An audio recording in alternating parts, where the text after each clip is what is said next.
Welcome everyone tonight to a special holiday game entitled The Night Before. I have the most awesome cast of players with me that I could hope to play with tonight, and I am so excited that you all took the invitation and were happy to play together again. I'm glad to have some players that were back to continue their story from last year. And thank you, Initiative Order, for having me back here. If you don't know, I'm the Gentleman Game Master.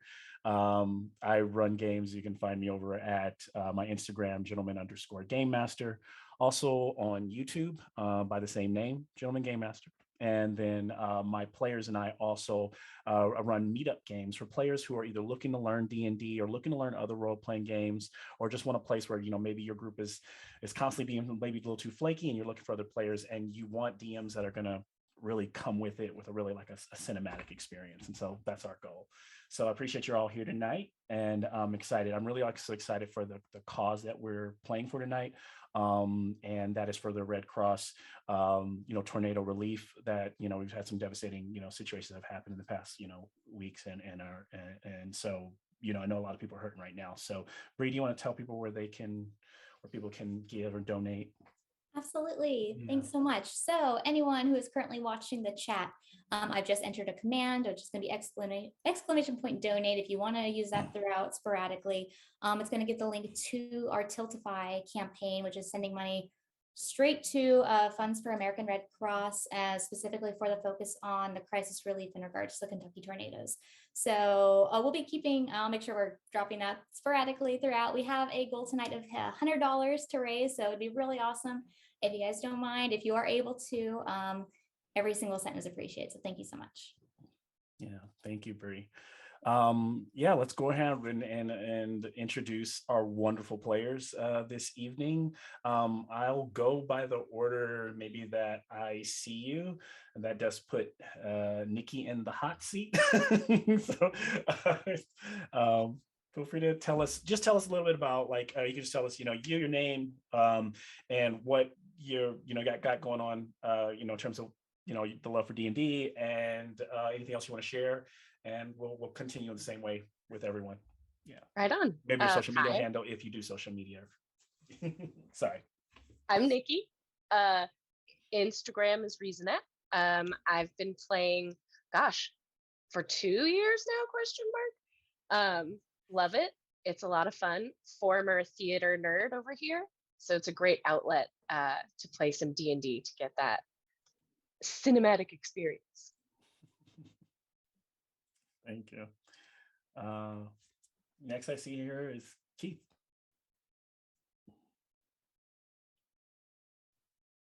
Okay, unmuted.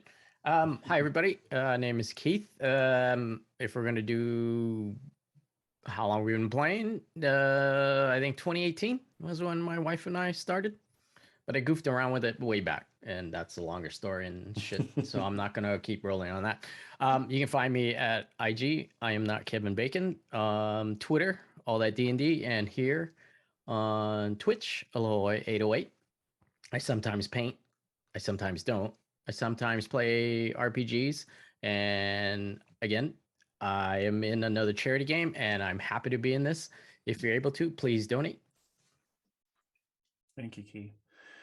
All right, Ashley. Hi, I am Ashley, also known as Pepperina. You can find me on Instagram at Pepperina_SparkleGem. I also sometimes do some TikToks under the same name. I also am on the Crit Stormcast podcast, and just officially joined the It's a Mimic podcast as their resident dragon expert. So going forward, I will be on all of their dragon episodes. I've been playing, I want to say about 4 years or so, and probably 2 to 3 games a weekend on average. So lots of D&D. If you check out my socials, I typically am painting dragons over there. So awesome. Thank you, Pepperina. Bree. Awesome. Hi everyone. My name is Bree, or Brianna. You can find me on Instagram and Twitter at Brianna Flame.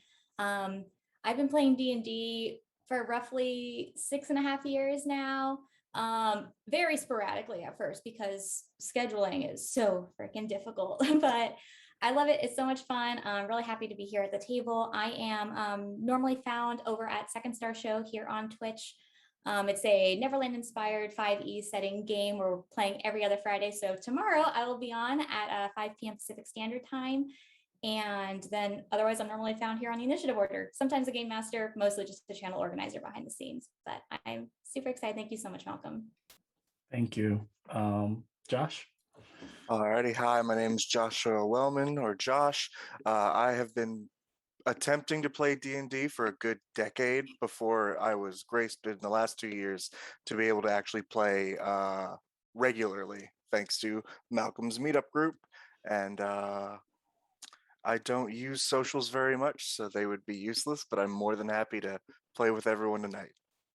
Awesome. And last but definitely not least, Ray.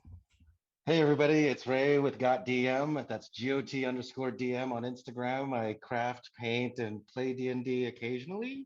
I've been playing D&D for about 27 years, 28 years, and my campaign's been running for just as long. Usually run about 5 or 6 games a week, and I'm just excited to be here and just play and join my friends in a wonderful game. So thank you. As also I'm in Honduras, so I do apologize if my internet's a little laggy, but I'm gonna try my best, and I'm just excited to be here.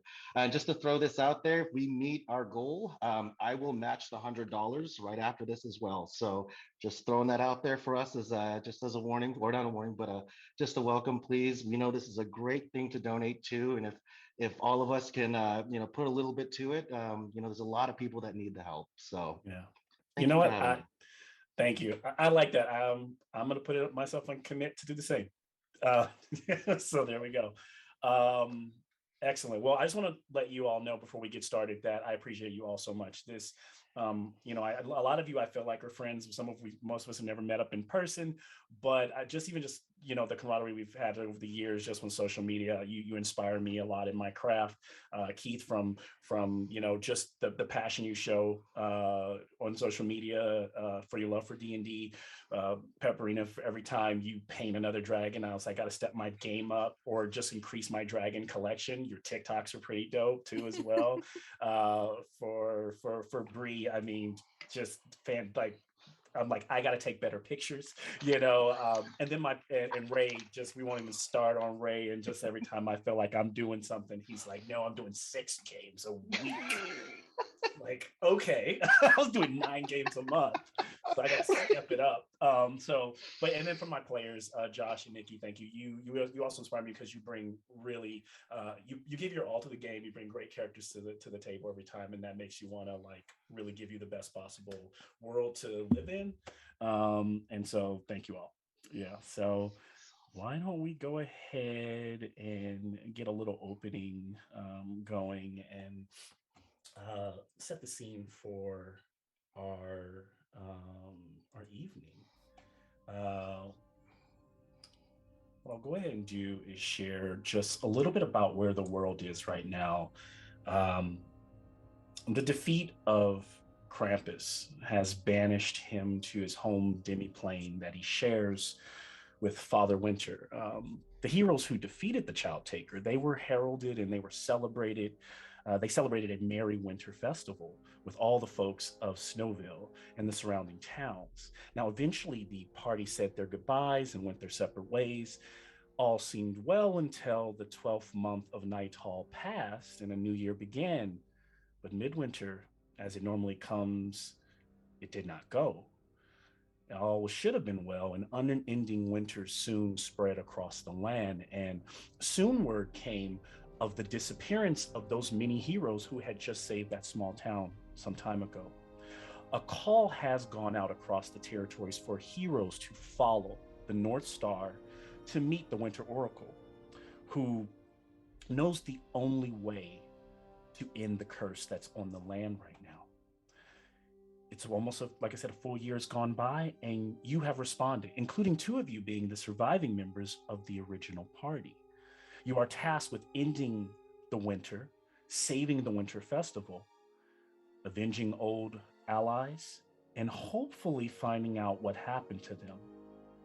I wish you Godspeed this evening. We'll go ahead and open.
Okay.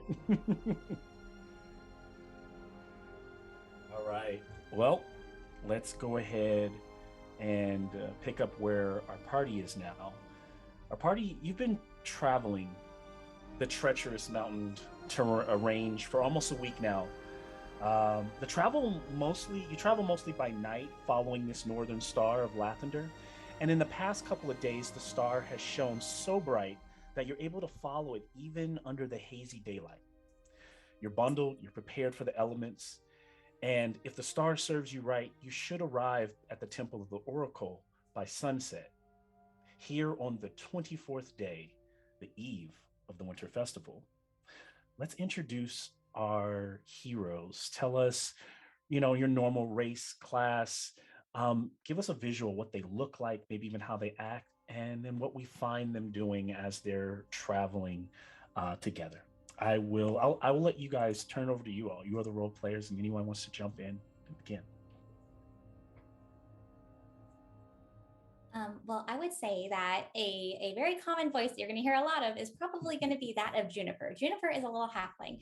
She's a very happy little halfling, very positive, a little bit trying to stay positive lately with the never-ending winter that is getting colder and colder by the second, and she is bundled up as much as she possibly can while still moving. So she's probably only about 3 feet tall, being a halfling, curly red hair, it's all pulled back, earmuffs, big coat over it. She always has a flute on her side, and while it's occasionally played, it's mostly through rhyme. So she'd probably be actually near her friend Klaus and kind of tugging at his sleeve if he's not quite paying attention to her. So be like, I'm sorry, I can't really see what's above, and the winter's just like, it's sorry. always dark. My name is Klaus. I'm a 7.5-foot Goliath. And I made a really good friend, my friend Juniper. She helps me go bring cheer to each town. I bring the toys. She brings the cheer and talent, obviously. I'm a big old oaf. But yeah, we go about and we do our thing. I have a red pants and a red coat. I have the white fur trimmed around. Isn't it pretty?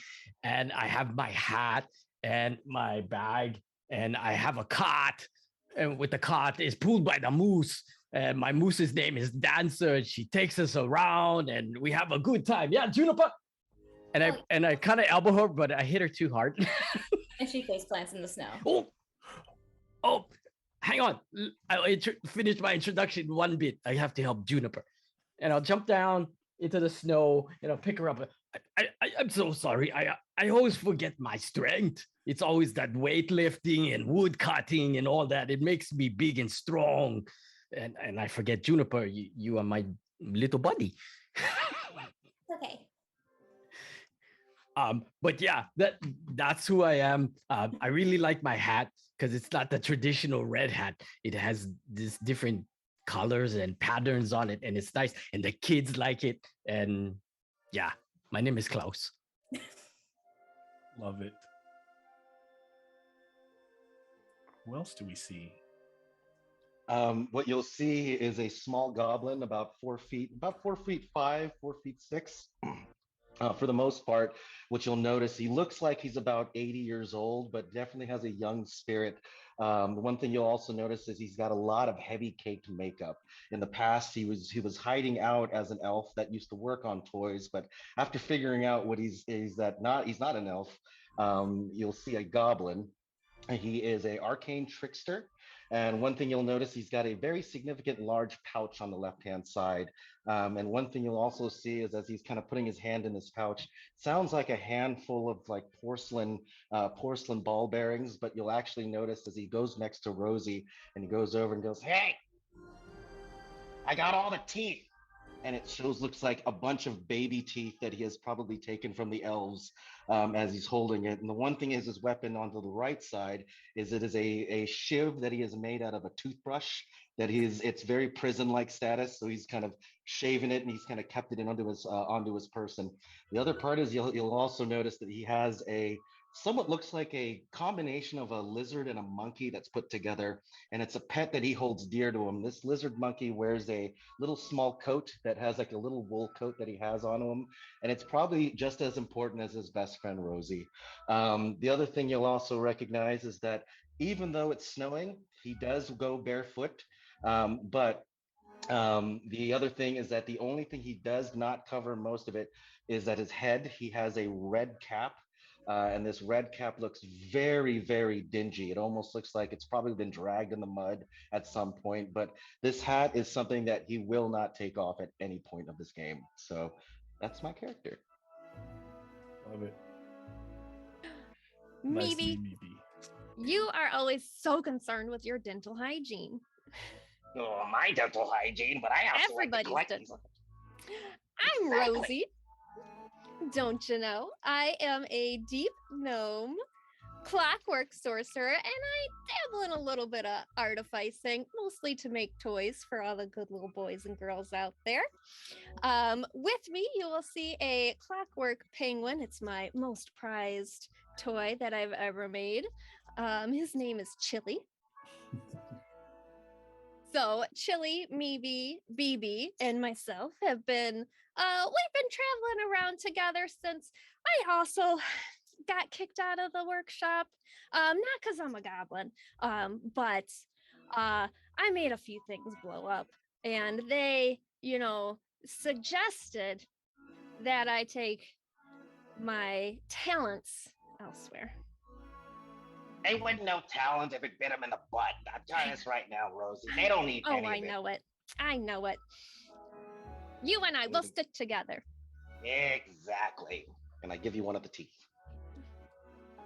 Thanks. There. Oh, I'm gonna put this. I've been making you a present, Meebee. And I take out of my bag a wooden doll, and you'll notice it's not my best work. I had to do with what I could find. It's got 2 left feet, and it's got a finger. Its pinky is on its thumb, and its thumb is on its pinky. I named it Dindor. And I am going to take the doll and just kind of clutch it against my chest. And the other thing you'll also notice is my little monkey just kind of goes the entire time as if it just sits there and it's like a lizard tongue comes out. And I also give him a kiss as well. You'll also notice that I've made him a pronounced set of dentures that are made out of these elven human teeth. So it's almost as if this little creature has human teeth alongside of its mouth as well.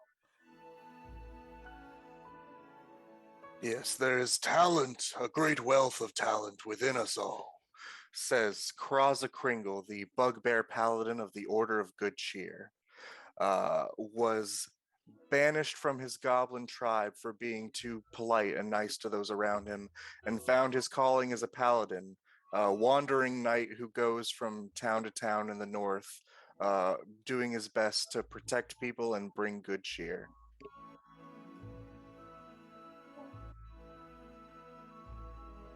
And there's also Neni, who is a Lightfoot halfling rogue. She is kind of hopping in the snow and like ducking below it and hiding and then popping out and then jumping into the next, like hiding, practicing. She left her small village because her parents really didn't want her to stay there forever. It's very tiny. They were like, please go see the world. So she's off adventuring, and they're very supportive of that. The gold also helps. And she is turning to Juniper and saying, do you think if we find that nice guy with the snacks around his waist, he'll give us lots of hot cocoa like he did last year? Because, oh gosh, it's cold. I know. I was thinking about him the other night too, actually. There was a place he kept talking about. I can't remember what the name of it was at this point. But Bits and Bobs, Tim's and Tobs, something like that. Yeah, I'm sure it'll come back to us eventually, maybe with hot cocoa. That would be really helpful. Oh gosh, I hope this oracle has lots of hot cocoa. Have you two ever considered growing fur? It very much helps with the temperature. I mean, I would absolutely consider it. Like, theory-wise, I am 100% in, but I don't know if my body can do that. So, if you figure it out, let me know. I will ponder this mystery. Thank you. And it seems moments ago that Juniper and Neni were mentioning Tim Horton, a dwarf who loved his donut bits that he had. He's one of the few that, including the tiefling Uffizi, I think he's Ranger, and there's one more. I'm literally blanking right now. That your other friends who have disappeared. Has Neni or Juniper shared any of this with the rest of the party, or talked to them on their journey about those other, or about what happened then? If not, no worries. Well, I don't want to speak on Neni's behalf, but Juniper speaks a lot, so Yeah. she just talk about what's on her mind, and they're on her mind, so they would know. Absolutely. I feel really bad because the last time that I saw Tim Horton, I punched him. But you just did it so that you would get kidnapped. You know, you had valid reasons. I also helped. Oh, that's fair. Yeah, we both punched him a lot, didn't we? Okay, just so kind of a lot. I'm sorry, but at some point in time in our friendship, I might need to punch you. Is that okay? I think we should all agree that that's okay. Don't forget, Juniper, how I told you how to punch. Don't forget to lead with your hands, but follow through with your waist. Oh, I always forget that part. Yeah. Okay. Deal. I will punch you, but in a way you'll be proud of. I will be proud. I don't know about Neni. I'll applaud from the sidelines. In the Order of Good Cheer, we believe that mean words are better than violence. But if it comes to it, you can punch me as much as you'd like. Oh, thank you, Kraza. I really appreciate that. If it comes to it, you can definitely punch Meebee. Oh, that's fair. I could punch you too. Meebee. You'll see. And so the conversation goes back and forth. Our party travels, and to mention that was Tim Horton, Uffizi, and Balma who were gone missing. But they travel, and the banter goes, like I said, back and forth. And eventually, you all end up arriving as you've kind of battled the elements. You finally make it to this Temple of Winter. The sunset is kind of blocked out. It's close to sunset hours, but it's kind of blocked out by this hazy clouds overhead. And the structure itself towers like a winding tree made of both branches and stone that ascend 6 stories high. And it converges at a point almost like a tree, and these beautiful different color dancing lights kind of float around the structure itself. It's probably 40 feet wide and just continuing up into the sky there. Many branches protrude from it, those lights flutter, and the structure seems to sit at the rear edge of a large frozen lake, at least 100 feet away from you.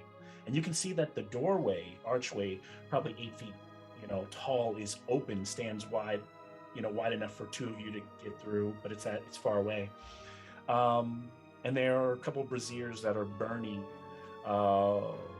with a nice, almost like radiant light across that lake.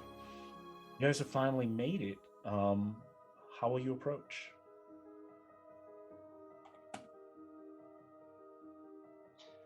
I grab Rosie's arms, place one arm under Rosie's, and kind of look over to the brazier and look over and Rosie, I don't know about you.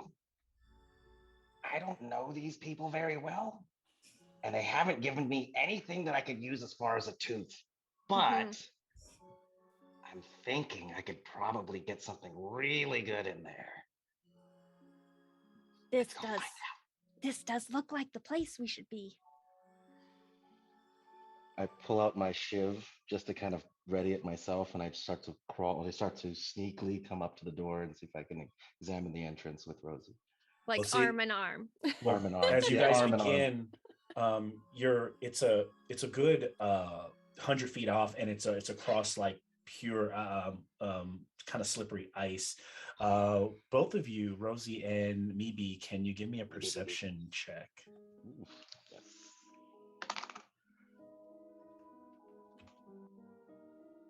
That's It's a a 10. 9. A 9, and Meebee, what'd you get? I got a 10. You got a 10. Okay. And so, yeah, as you guys begin to, center off across the ice, you kind of just taking your time to get there. What's everyone else doing? You guys want to wait for them to go across the ice and kind of give you guys the okay or the clear from the other side? I would have hopped off and then put my arms out to help Juniper off the cart. Oh, thank you. They're going first. Should I bring my bag? How heavy is the bag, you think? Oh, it doesn't matter. Klaus is strong. I lift every day. Oh, I know you're so strong, Klaus, like the strongest. I'm more concerned about the weight on the... Oh, yeah. Good point. We can just hear it and see if I will just bring a couple toys. So I dig in my bag. I grab like a train. I grab like a few blocks, and I grab a couple other, like a top and stuff, and I stick it in my coat. Okay, I'm ready. Kraza, Neni, are you coming?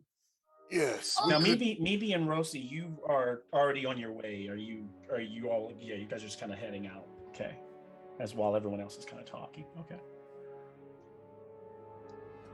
Is this like? Did you say there was ice? Is it like a frozen? Yeah, it's like a frozen lake, and the there's just all these tree lines around, and you literally have to cross the lake to get to the door. And Rosie and Meebee are already on their way. They're probably, I'd say, and it's kind of difficult terrain because they're trying not to slip. So they're about 30 feet, away from everyone, kind of moving down the path there. Neni is going to do like a tentative little toe on the ice, and then it's gonna push off and like figure skate across the ice. Acrobatics check. Oh no. Oh. Oh, well, I have a +9 to acrobatics, so my 2 isn't that bad. Okay. So 11. So you kind of get a ooh, and then you plant that other foot. You just kind of go sliding, and then Neni gracefully kind of lets off one foot, and she's like sliding up next to Rosie, maybe these three little characters side by side. And as you're sliding, that's when you hear that howling from all around. And then you're like, oh my gosh, that's not good. And that's when you start to see in the tree line these yellow eyes beginning to kind of appear and dart up. I'll bring up our lights on our setting here as I see that we got Rosie and Meebee and Neni out there. The card is back here with, I'm sorry, make it a little bit more with our Klaus, our bugbear. And then that is when you begin to hear that howling, and so kind of off-putting as these you start to hear the sounds of arrows as well, as you start to see these wolves step out almost impure. They're like already rushing, and you realize that they have been laying in wait. And atop each one of these wolf are riders of what appear to be goblinoid descent, but then when you look closely, their skin is like a pale, icy blue. Juniper and Neni, can I have a history check? Oof. 5. Okay. 21. 21. So, Neni, you remember these awful creatures. They're not quite goblins. They're almost elves or little goblinoid elves that ran with Krampus the first time you had a battle with him almost a year ago. Oh, not good, not good. Those things are with that Krampus guy. Oh, not good, not good. Roll initiative.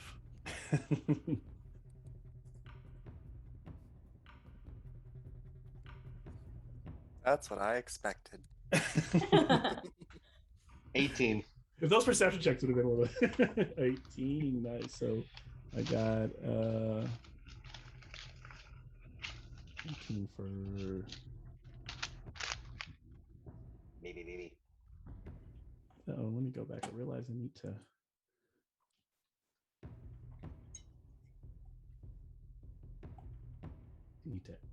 some of the players were added a little bit later, so in my encounter creator I just need to add you guys there. So feel free to continue. How are you reacting in this moment? You know, almost like you imagine it's slow motion, since I'll get these things together as they're like coming out. If I see them approaching, if I'm going to see if I can keep my arm with Rosi, and I'm just going to look to her and go, they did not pay us about this. And I just start to see if I can mimic what Neni did and just kind of push my foot backwards. And if I fall back on my back, it's literally going to see my feet just kind of kick like this and just trying to scoot away. Scoot as fast as I can. Okay. Say, oh, but maybe think about the teeth they have. I'll get them later. So I'll do this, and to make it easier for me, I'll just go down the list. Klaus, what you get? Klaus. 18. We have K's. 18. Rosi? 12. Kraza? 4. No, 4. Just like a pal. Neni? 12. 12. All right. Juniper? 8. And then Meebee was 18. Okay. All right. And so as these Hey, GM? Yes. I wanted to interject just a call out to my friends out front. You can. Neni, Rosi, Meebee, get into the cart.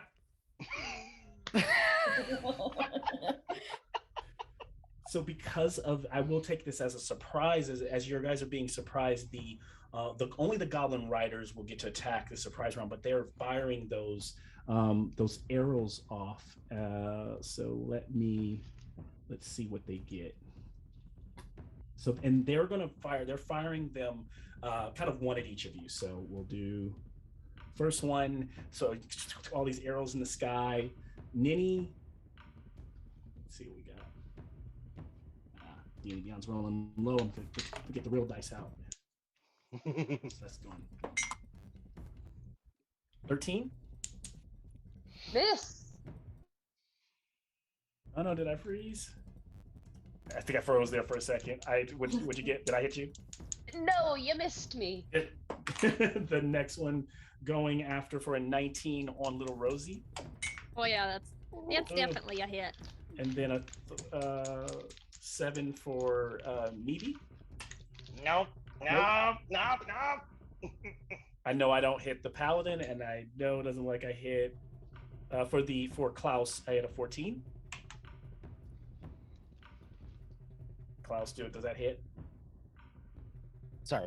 Yes, that hits. That hits. So Klaus is hit, and then lastly for Juniper, a 19. Oh yeah. So a little short bow the damage. So to Juniper first, you'll take 5. To Klaus, take 5, and to Rosi, I think it was the other person to hit. 7 damage. So those first rounds go by. Those arrows, hit where they land, and then we're kind of kicking off that next round. Now the ground it's difficult because it's slippery. You could try to move your a regular speed, but you'd risk like slipping and falling.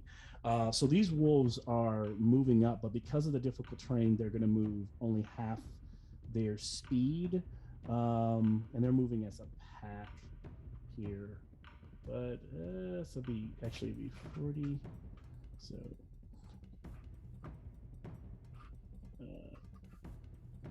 So they move 4 spaces. So there will be a route right here. So the first group will move up, and actually, you know what? They'll dash. So they just kind of just goes rushing in. You just hear them like they look. You can see their ribs. They're hungry. They're kind of foaming at the mouth. They haven't eaten in this cold, this winter, this famine. So they're ready. So then we move to Klaus.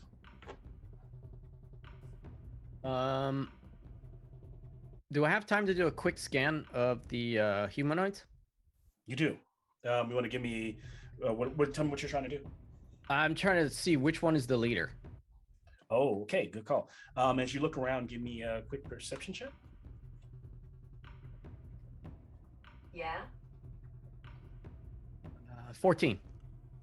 Okay, and so that with that 14, what you see is that the one that is right here, towards the he seems to be calling the shots, and he's just kind of barking orders like, "There, get them now, them, get them," like fire again. So that one is the boss. Okay, and you're able to do that really quickly and assess that momentarily and still continue. Okay, so I want to pull a toy out in each hand and kind of wave my arms. Ha ha ha! Merry Christmas! We brought toys. Why are you attacking? You want to give, and so I'm gonna take a disadvantage persuasion, and I'll roll for the boss.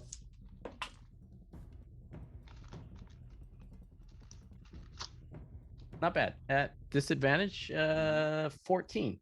Okay. Oh, actually, no, 15. 15. So the kind of from our view through the cold and the kind of the mist, the goblin leader kind of leans forward on the back of he is not charging, like just sitting on the back of his wolf, and then just kind of like zoom in and we see you just kind of like, what are you doing? And he's just kind of like, and he just kind of pulls his arrow and is about to launch another one, and he's kind of aiming it for Klaus. It doesn't seem to be hearing you or being willing to entertain this at this moment.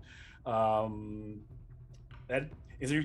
If there's anything free action you want to do or bonus action otherwise, but you're using most of your turn to kind of try to stop them. Seems like here. I'll give it a shot. Yeah, with a bonus action, I would like to rage. Okay. So it's like, yeah. What does it look like when you rage? Like, what is your? So when I rage, I get all pumped up, just like I do when I do it with the gym. I pick up the logs and I chop wood and I do all kinds of things to help the people. And yeah, I get mad. So imagine we start seeing that Santa outfit just kind of flexing. Some of the seams are about to rip on that thing as we move to Meebee. So I've got how many dire wolves in front of me, or wolves in front of me? There. So I'm treating them as like it's one whole pack. So it's Okay. not like a bunch of separate. That's meta-wise. Oh. But yes, Okay. there's about 6 of them They're rushing on you, spread out between the three of you. Seems to be on you right now. The main horde is coming at you. Yeah, all three of you have like one on you. Actually, no. Okay. That's why. So it'll just been you and Rosi. Okay.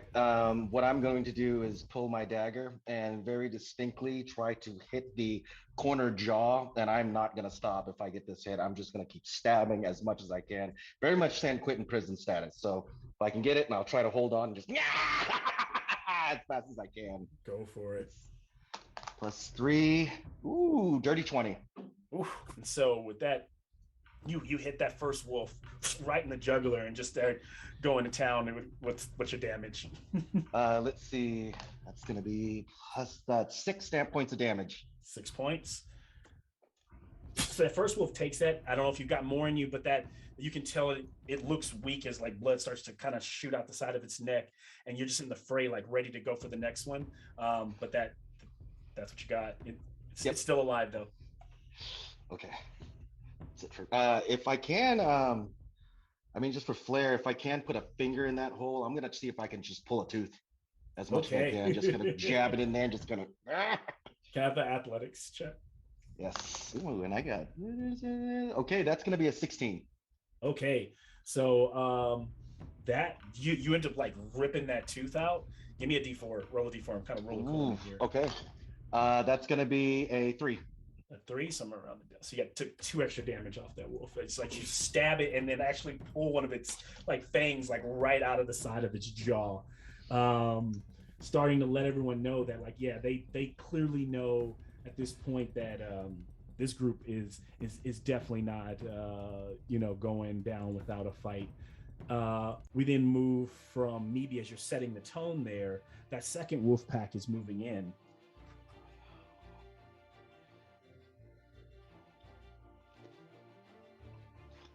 Rosi, you better do something.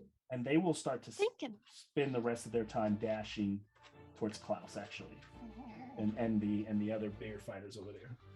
So I don't even think they completely make it, but they're like right almost there.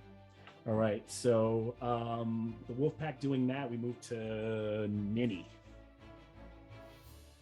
Well, shoot! I'm gonna pull out a crossbow and shoot at the nearest, or I guess, yeah, one of the wolves in front of us. Yeah, you're actually not in like locked in combat, so you can back away. But then you also got these wolves on the other side of you. Like you just hear them like kind of nipping, like barking and moving in. That's where you are. Oh, by the way, I didn't really point out you guys' characters, but yeah, Neni, our little goblin, Rosi, our creation, and our bugbear, and then I have Juniper. I have you up here like on the rock, right there, and then Klaus. So to hit that is a. Where is the? You got plenty of range, so just whatever you're just. It's a 16 to hit. It's gonna hit. You're firing into the group that's fighting your party. Yep. Yes. Okay, go ahead and give me damage. Ooh la la! 10 whole points. 10 whole points. They will take it. So. And I am. I don't have advantage, but I'm near friends. Does that mean I get sneak attack? No. Yes. There be one day. Dun, dun, dun. Just gonna roll some d6s. Let's get them. Get that damage. Another 12 points. Ooh.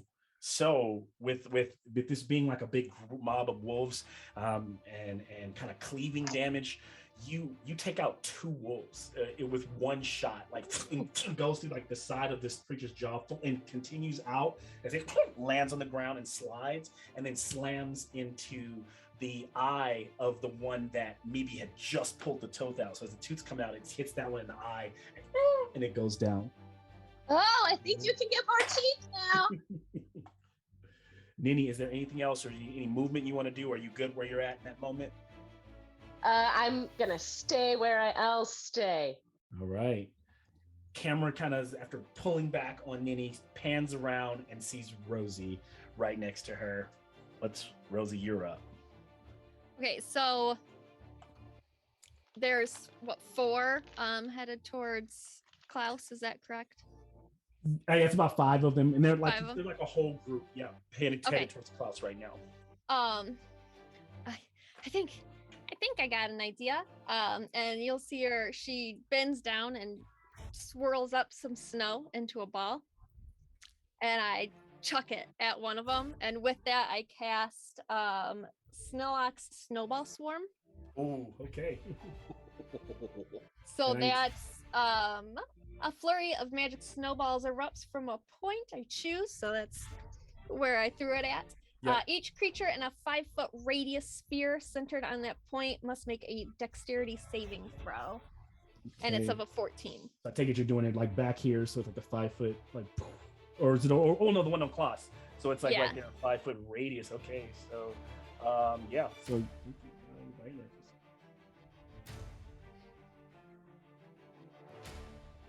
and what's the saving throw? I'm sorry. 14. 14. Dex. Probably not.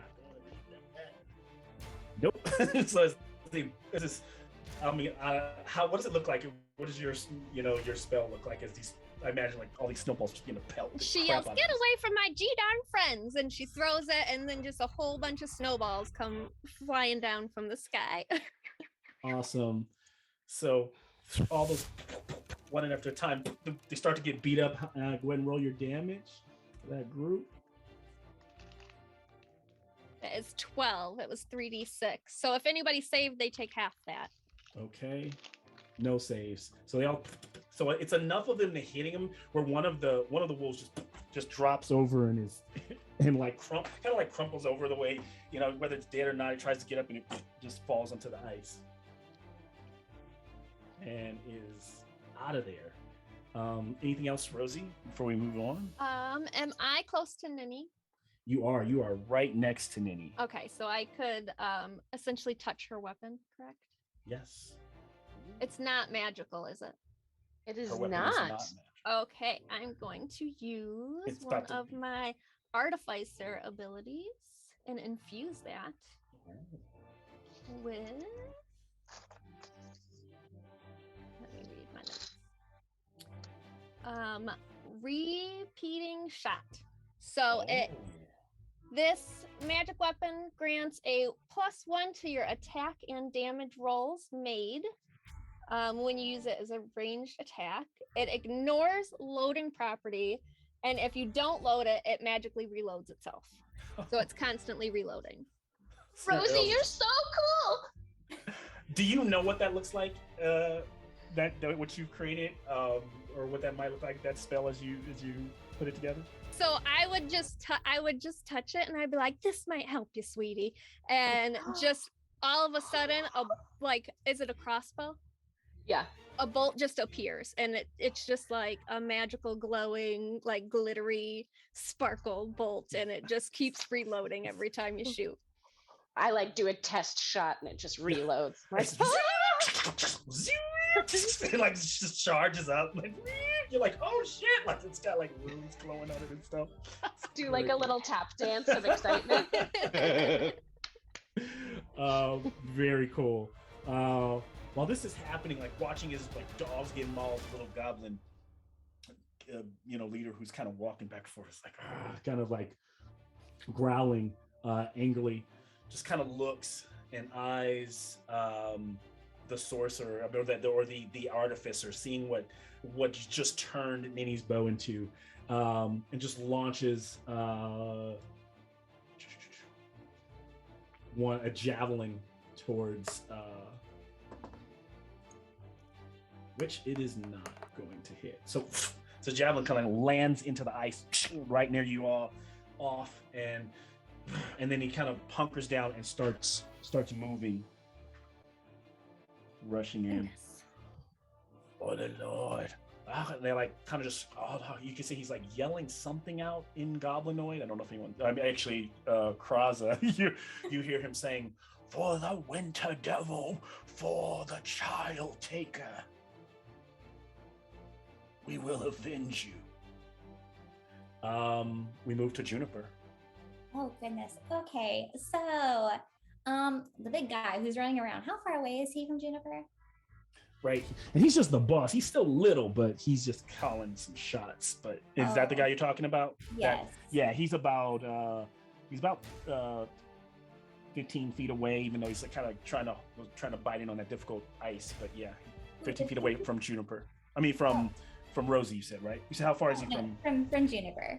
From Juniper. So Juniper's here, and he is a good about 60 feet.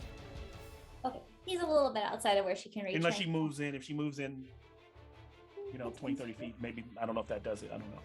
Oh, understood. The terrain, would it be at half movement if it's... It'll be half movement. So if she hopped off, she'd be 10, 20, 30.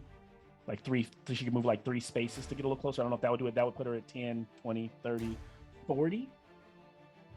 Oh, it's fine. There's other things still within 30 feet of her. So it's okay. I was just kind of trudging through the snow, like, I have to help, but I'm really small. Go, go, go. And she's just like, I feel like there's a way to find an advantage to gain. Oh, I would like to show you all a little trick I call Bane. Let's see if your attacks will be in vain. And I'm going to cast Bane on the 3 closest figures that are obviously. Right, so is that group would be? Yep, it would be this group of wolves. So the whole group is targeted by your Bane. They are. And then that's a saving throw for me. It'll be Charisma 14. Okay. Let's see what it's going to be. The wolf, the second wolf pack.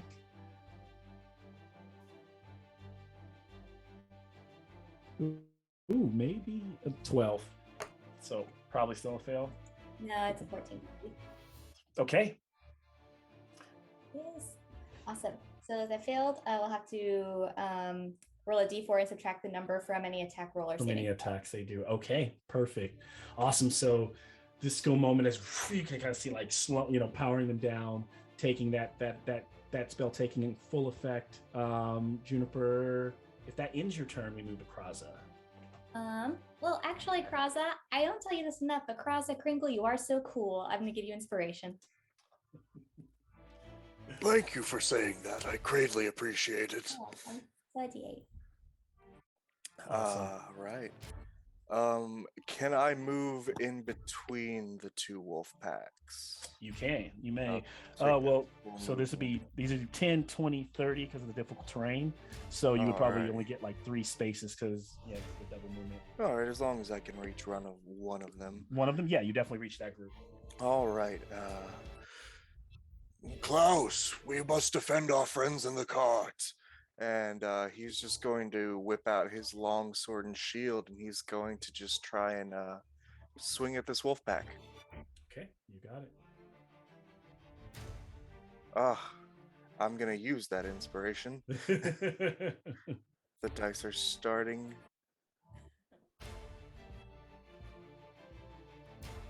That's a 14. It's a 14 to the wolves. That will hit. All right. That's 5 damage on the first swing. Takes 5, all right. And then he'll take a second swing.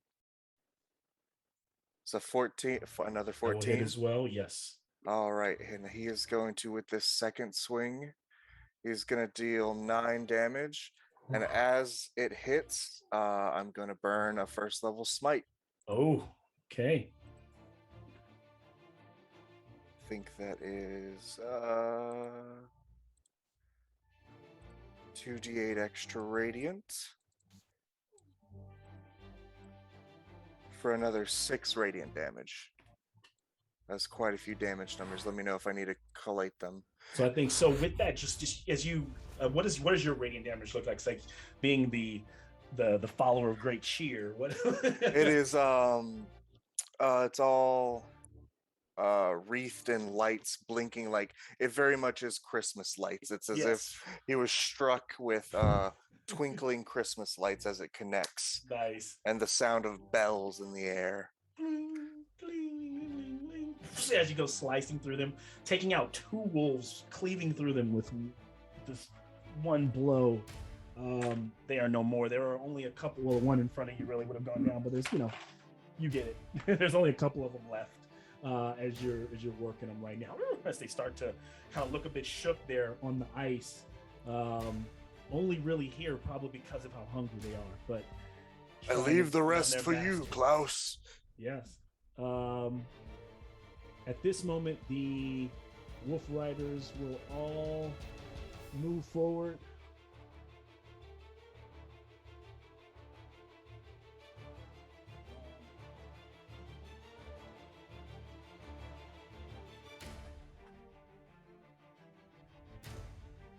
And as they're running, they fire off shots from their bows. At first shot going to Klaus, which does not hit. Misses. Another shot going to Kraza. Will not hit. Really low rolls. Another roll to Juniper. Will not hit. 16 to Neni, I think, might hit. Ouch! And one to that's 9, 12 on Rosi. Nope, not this time. Nope. And then 12 on Meebee. So I don't think so. I think I just hit Neni, right? And then Little Wolfie. Yep. So give you a little. How far is Neni from me? Within 15 feet, 10 feet away. Okay, so as soon as the arrow hits Neni, she feels nothing as it passes through her and triggers my aura of the Guardian. When a creature within 10 feet of you takes damage, you can use your reaction to magically take that damage instead. Okay. So you're like, and where the arrow should hit, it just disappears, and Klaus like, kind of like grunts and takes it.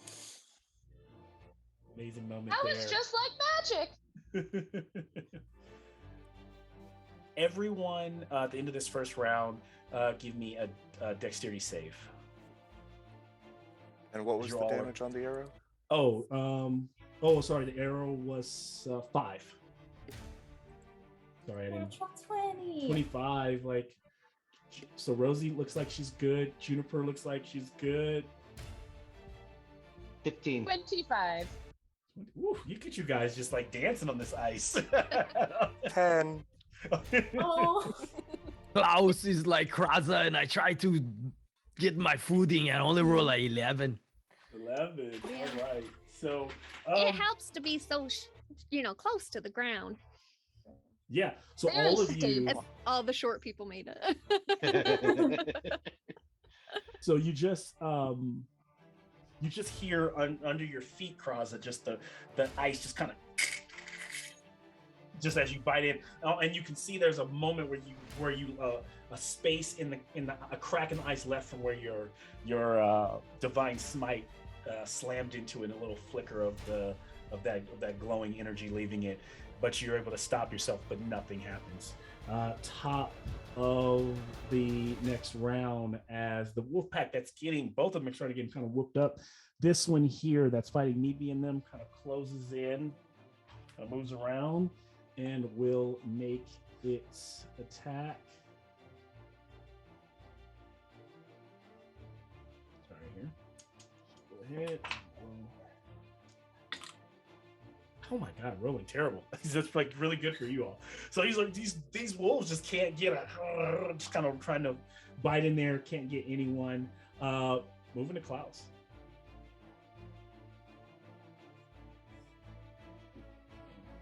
So Klaus right likes there with his you. animals, and he sees them as a threat, but he also sees them as puppies.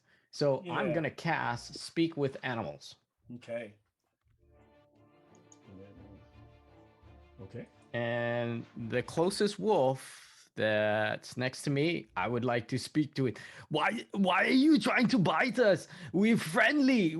I can take you place where you can stay in a warm house. There's log cabins and nice rugs and fireplaces. You be nice and warm, and they feed you and they pet you and they rub your belly. Do I have enough action economy to reach in my pouch and throw them whatever You do. adventurers eat? Yeah, like a ration of some sort. Yeah. You do. And so you throw that ration out and it kind of slides across, and the closest one to you kind of stops for a moment. And even with all the chaos going in the background, kind of like snatches it up. And as it snatches it up, the one next to it looks at you and goes, they beat the one, he beats us. And we are Who starving. beats you? Nobody beats puppies. What's Ears go wrong with down. these people? They're gonna get coal in their stocking for sure. Point it out. And if you can spare us any rations, I can get the others to leave. We don't want to die here. I will get you better than rations. Like I said, you have a home with a rug and a fireplace and a nice place to sleep. And the kids, they love you because they love puppies. And so the one wolf goes to the others, and they all kind of like stop mid and like look. All this still happening so quickly. We move, unless there's anything else you want to do. Bonus action wise, you threw out the ration. I think you're good. We move to Meebee. Okay. It's hard for me to see, but GM, but can the one that threw the javelin, is it 5 feet within an enemy?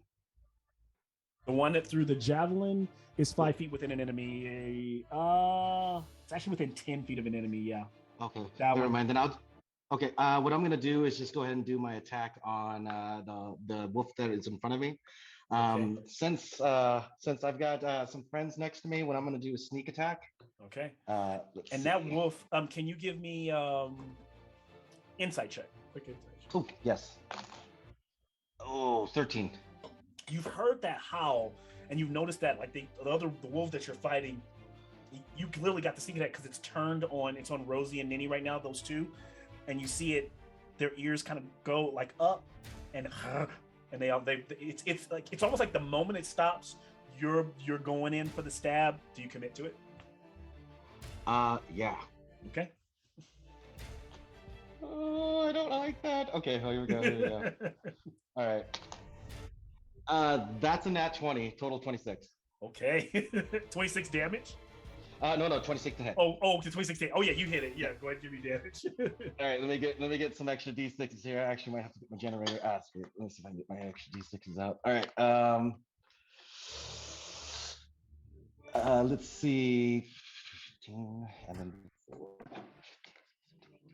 18 points of damage. So, what does it look like as you kind of in the moment, like kind of lose yourself and you kill like at least 2. Will only be 1 left of these 3. So what I'm going to do is look at Rosie's snowball and then kind of look right at the wolf. And the first thing I do is my eyes lock on dead straight and they go right from being the blue to the red. I take out the shiv, I put this thing right in the muzzle of the wolf and I drag it all the way down till it goes all the way down the chest. Once I stop where its genitals are, I will push that wolf and jump on the other one and go right to the back of it. And do the same thing, just drag it. And if I can go right to it, I'm gonna hold it in a headlock and just start stabbing its face, eyes indiscriminately. And there's like blood all over you, this little goblin, and That's it's already fine. some of it, a little fleck of it splashed on Neni's face, and Rosie's got some of it on her as well. As the last one is like just shaking, like its tail is tucked between its legs. As you just wrecked the morale of that. If it had a turn right now, you could tell that dog in the moment is changing direction and wants to run. Anything else from you? That's my attack. If I can use a bonus action to disengage. Yes. I am going to move, if I can, close to the one to the that threw the javelin. Ooh, okay. So 1, 2, 3, that gets you there. Yep. All right, that's it for me. And as you're running towards the goblin leader, he just kind of smiles and like pulls his like rapiers and starts like charging for it and like leaning forward to make that first cut. The other wolf pack is backing away, and they just very timidly start to move off into the wilderness. And Klaus, you just know that creature is like asking for any other rations that you could provide, and it just tells you like if you're willing to provide more, to just leave them like in that area, leave them somewhere in the brush, and it goes. So that group is no more. Neni. Neni is going to take her newly magical crossbow and aim it at some of the wolf riders in the distance, and try and shoot them down. I'm going for like, if I could hit in a perfect world, she would hit like the arm of the rider and then also hit the wolf. Okay. In a perfect world. In a perfect like that, in a perfect world, that just means like a nat 20 kind of world. Exactly. So we'll see. Oh, it's not gonna happen. Which one is she aiming for? Any particular one that she sees there? I see that there are two in Santa hats riding, or there's just one there with the hat. Let's go with the one with the hat. Okay. Oh yeah, should probably give you a little bit better view of this whole field. There's a bunch of more. Yeah, there's a bunch of them. That's my fault. But wait, there's more. So you got plenty to choose from. That was a 13 to hit. Oh wait, hold on, a 14 because it has +1. And then just like the rider just kind of leans over and the arrow goes over its head. Dang it! Is that in your turn? Yes. Unless I can. Rosie's right next to me.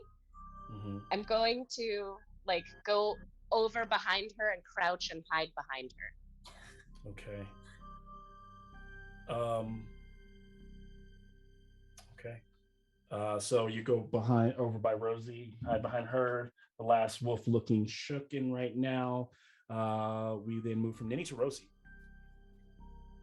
Oh, okay. So there's one in front of me. Mm-hmm. I will cast Magic Missile. So you'll see they're gonna look like ornaments. Like tree ornaments. Because those turn into shards and then those get sharp. So I'm gonna cast 3 of those. One at the one in front of me, and then one. The wolf in front of you or the wolf rider? The wolf rider. Okay, yep. And then one at the one that threw the javelin. Mm-hmm. And one, there's the like 2 up at the top there. Mm-hmm. Yeah, one there. Over there. Yeah. Okay. Going to that damage. As these little like they almost look like little porcelain or like glass balls of different colors. As they get and that's 3 damage. 3 to each one, or do I roll separate for this? Is my first time ever. I usually roll. I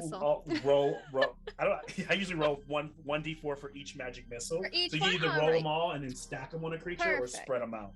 So the first one takes 3 right across the face. The second one takes 5.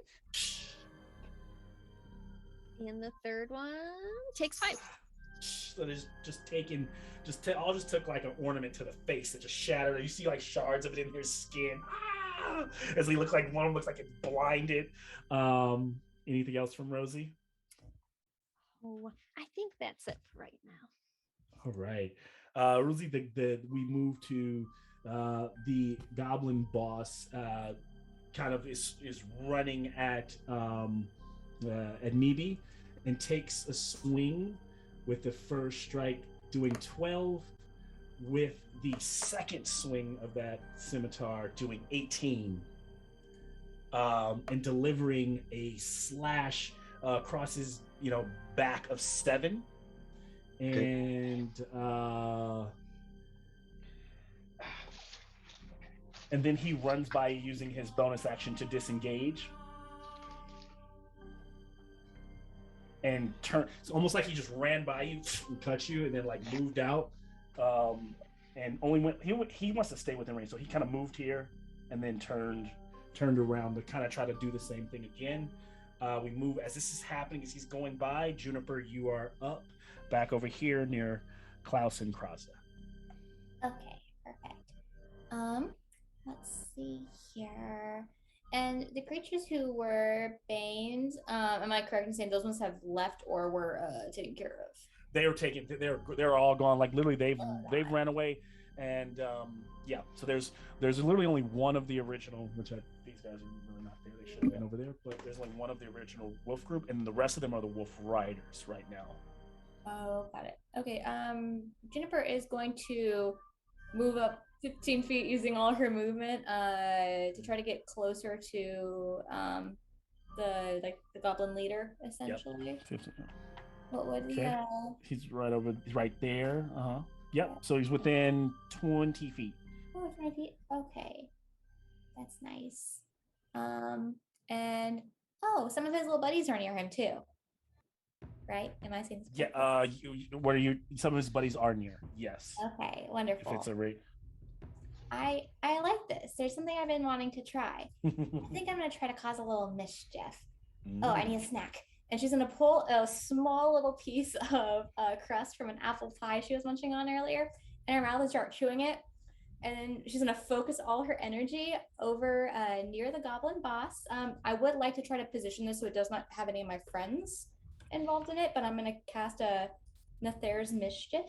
So the 20-foot cube that I can see within range. It's essentially Fey and Draconic magic appears in the area.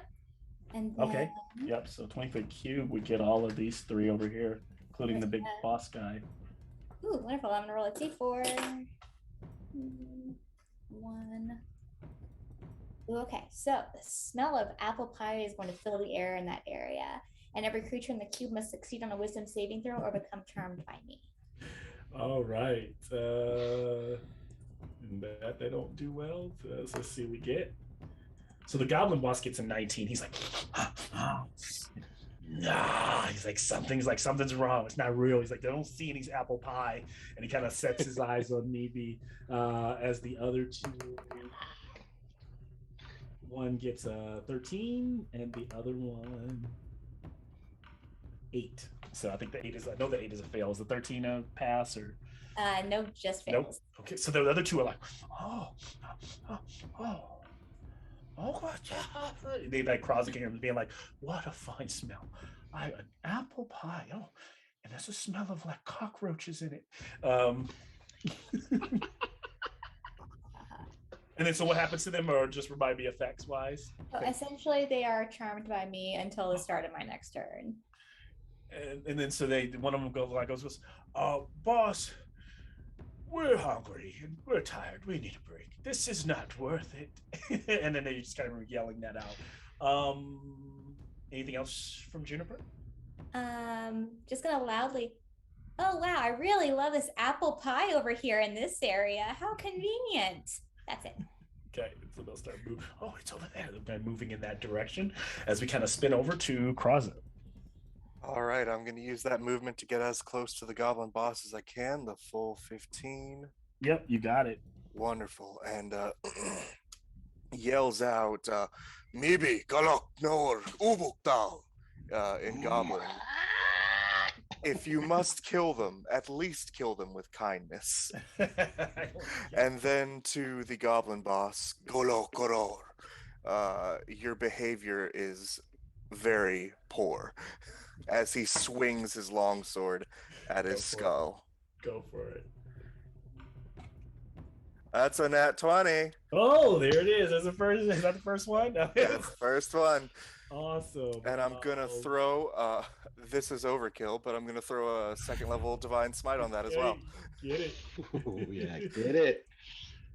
It's probably going to be how do you do it. So the regular damage is 6. Mm-hmm. The smite damage, if I am correct, got to do the math here. That's going to be 68 because it's double.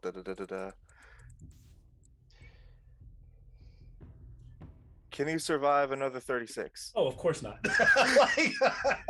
What do you think happens? With the sounds of sleigh bells in the air and shining, twinkling lights, the flat of the blade comes down, and just because Kraza is just like half a head shorter than Klaus, so he is also quite the towering behemoth. But not to kill, but with the flat of his blade, he slams it into the back of this goblinoid's head, and it flies a good 15 feet off the wolf into the snow. And as it flies off, it comes. Can I get a sleight of hand from Meebee? Ooh, yeah. I got advantage of this. Hold on. 17.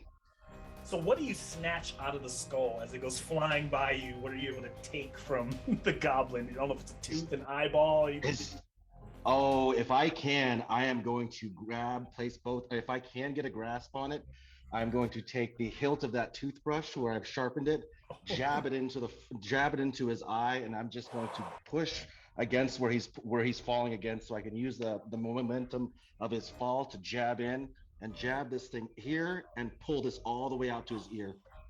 Oh my gosh. So yeah, that all comes out of that skull as it goes by you. And the rest of it, like the divine smite, like almost like the little lights, the merry, like, but in the most like he dies in the most beautiful way. Like this. I was about to say, Kraza's non-lethal. Oh, that was non-lethal. Did you say his you said his head flew across? The whole goblin. He just knocked him off the wolf. Oh, okay. We'll have to retcon that. I thought you said. I for some reason thought you said the head. I'm an Oath of Redemption paladin. He wasn't trying to kill anyone. What I was saying is that Meebee is like killing the body. Pretty much everything that happened as he flew off the horse, Meebee did to him. The wolf just gets blasted off and lands on the ground and goes riding. As this happens, the power of the winter festival emanating from Kraza starts to catch, and all the magical lights get really bright on the tower, so bright that they almost become radiant, and all of the wolf riders start to slip and slide and are blinded, and they're forced to have to try to like make their exit. Like they immediately all start running off into the woods. Even the ones they're like, oh, but I wanted some pie. And as they began to run away, if you guys want, does anybody want free actions on them? Meebee, go for it. You want to make another attack? Yes, I do. Go for it. Yes, whoever's closest to me. And if they're running away, do I get advantage of this? Yes, you do. All I needed to know. +6, that is 18. You got it. All right, here we go. Sorry, top my dice. Right. Okay. They're all running away. That's 15 points of damage to the wolf. That's at least the one that tried to run away. Got it. So how do you finish off that wolf? Blade. Back of the spine. I'm going to find what looks like the where the spine meets the skull and just jab that thing right into it. Pull the head back in its hair, and I'm just going to go and try to see if I can grab the teeth out and just try to pull. You get them. Kind of just, and some of you all like look. Imagine Kraza is looking like this. Like, how did I get in a group with this? Because you're from one of your own. Like, I am so violent. You're like, I guess like kind of against that way, but it all makes sense. You all stand triumphant unless anyone else is taking their kill. The rest of them turn tail. They run. Hasta la vista, baby. What do you guys do in this moment as you just kind of like survive? You realize the remnants, those that are left over from Krampus's reign are still around, though he's been banished. What do we find the party doing? What do they do next? Kraza walks over to Meebee and gives him firm pats on the head. Meebee, I greatly admire your enthusiasm, but it is very hard to ask them questions if they're not breathing. And I hold up the wolf's tooth and the other ones that I pulled out and go, here, you can ask them. No, thank you. But thank you? They said thank you. And I just kind of smell them in my hand as I kind of walk over back to Rosi. Rosie's going to use her mage hand to pull out one of the teeth to give to Meebee. I'm not going to touch it myself. in my pouch it goes. I'm gonna look around to where Juniper was. Juniper, where are you? Hi, Klaus. She's like waving her hand above the snow as much as she can. And she's kind of like slowly trudging over towards Neni. And she's gonna hold out a small other piece of the pie crust to Neni. Ooh, I gladly take it. Well, that was weird. Yeah, those guys kind of came out of nowhere. Yeah. You know what? Did you know that what I was saying? I couldn't understand it. I don't think I speak whatever language that was. Oh, okay. Did anyone else hear that? If you're curious, I do speak. They said something about revenge for the child taker. Does that mean anything to you? Oh, that's probably not good, you It means know. several things, yeah. Like Neni said, none of those things are good things. Remember when we were talking to you about Krampus? Big scary guy. Yeah, the one who, like when we were talking to you about our friends like Tim Horton and Bulma, that was the guy that we fought. And like he I like thought we makes a habit of taking kids out of villages. It's not very nice. We did find out that he'll just take anyone who looks like a kid, so we can pretend to be children. Oh. Yeah, you I can't hope take he a whole falls for kid. that again. Well, that puts all of you in danger. I mean, except for Klaus. I mean, if Klaus tries really hard, I think we can pass him off. I don't think I can be a child again, but I would protect all my little friends, especially my good buddy Juniper. Yes, you absolutely would. But yeah, If so he takes all the children, I won't have anybody to give my toys to. yeah, that would be bad. Do you all want to maybe try to head inside? Oh, Yeah. But Juniper, you stay in the back of me. It always makes me scared when you run out in front. Oh, I'm sorry. I just get excited. Yeah, and she'll kind of start like stepping off to the side, like indicating after Klaus. Nice. And so, as the party crosses the threshold of the temple, you find yourselves, passing these two wide wooden doors that are open. You're overcome with a sense of reverence and awe as you enter the Temple of Winter. The air is crisp and cool, but at the same time, your body is also warmed by the radiant energy that is floating around. Lights dance around the walls like fireflies, revealing the hollow interior extending upwards like a magnificent staircase built of marble and roots. And at the center, a tree inside goes all the way up the center.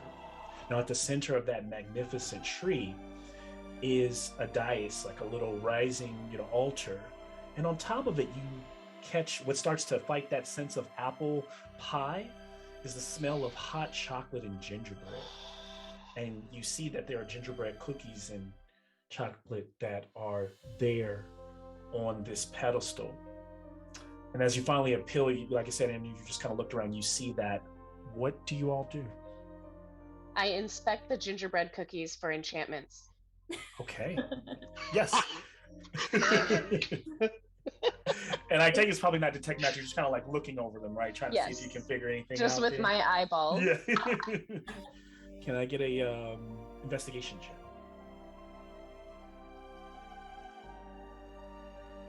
18. You're looking over them, you're smelling them like, they smell good. And you realize like there's something about them. There's something about them sitting in this environment. There's something about the environment itself. They are in fact magical. And you get the feeling that there's probably a positive benefit to them, but you never know until you actually try. I will bite the head off. And as you do and crack into it, you're overcome with this sense of kind of like warmth and comfort. As you get back 4 health if you had lost any. Oh my god, you guys! Like with my mouth full. These are good, like so good.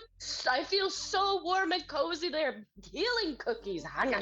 There's and next to the hot chocolate, there's a crystal glass of like milk as well. It's just like all kind of laid out before you.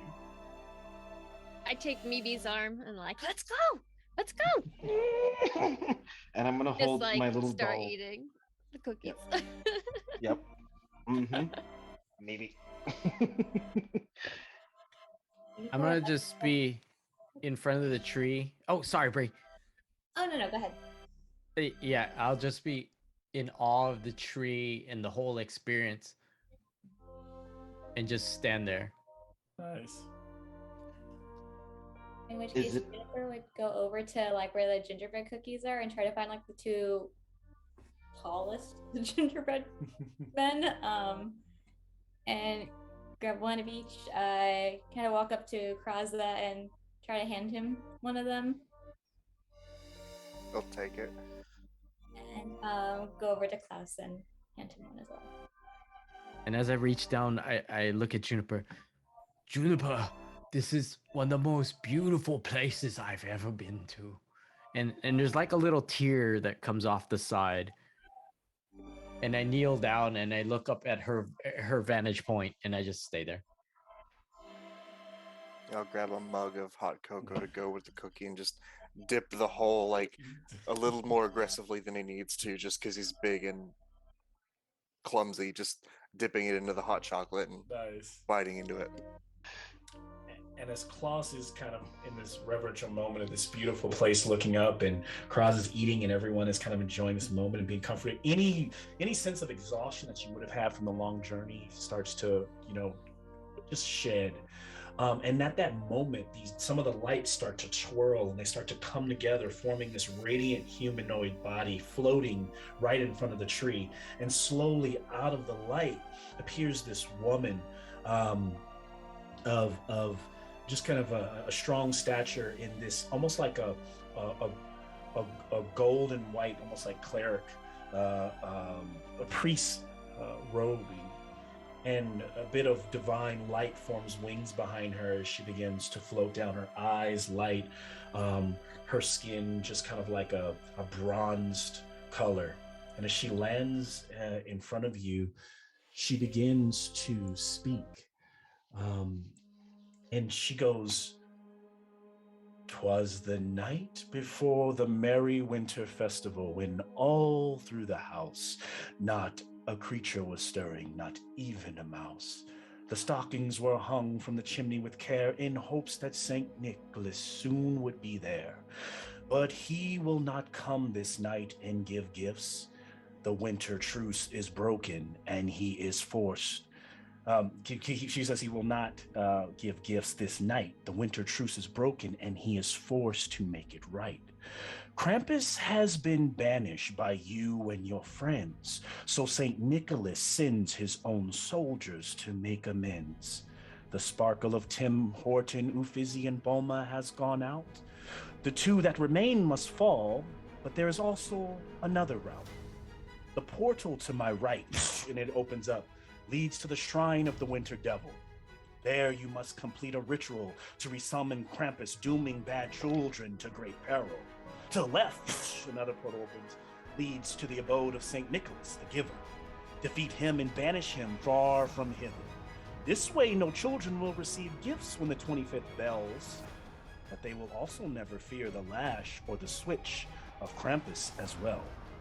Choose your path wisely. I shall give you time, though know that this must be completed by midnight's chime. Whichever you choose, success will break the winter's curse. If you find both unsatisfactory, then lay in wait to be put in a hearse. I wish you Godspeed before you leave my sight. Merry winter to all, and to all a good night. And then she just stands there as you all are kind of taking that all in, and we will take Crash to Black and take a break here.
right. Welcome back. Our party stands before the benevolent Oracle of Winter. She has given them two very important options, and they stand to choose one. Is it go to the shrine of the Winter Devil and resummon Krampus to rebalance all that, to rebalance this holiday, or do they seek out Santa or Saint Nick himself and banish him too, so that they both stay away? That way, the winter goes, their friends are hopefully saved, but then kids don't get presents, but then kids also don't get the lash or the fear of Krampus. And so as she sits there floating, her feet just beginning to kind of touch the ground, standing before you, she stands silent, but we open the scene there in the Shrine of Winter.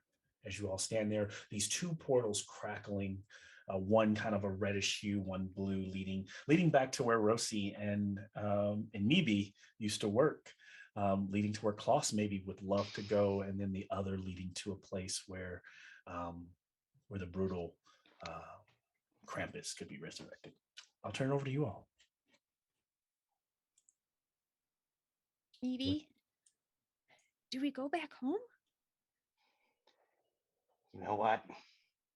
I lost 5 years worth of pension. And you think about all those other people, all those other goblins that could have been there. I say we go home. I say we go home.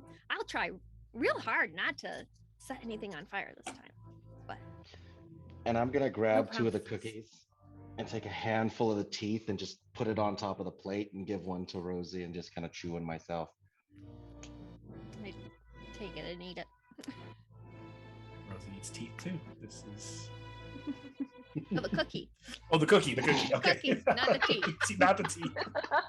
I don't eat the teeth. Baby.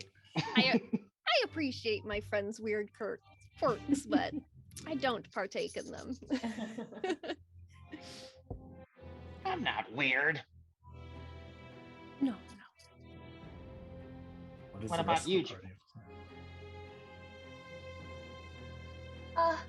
I don't know if you guys know, but Krampus is really not a good guy. I don't think putting him back is a good idea. We can't do that. This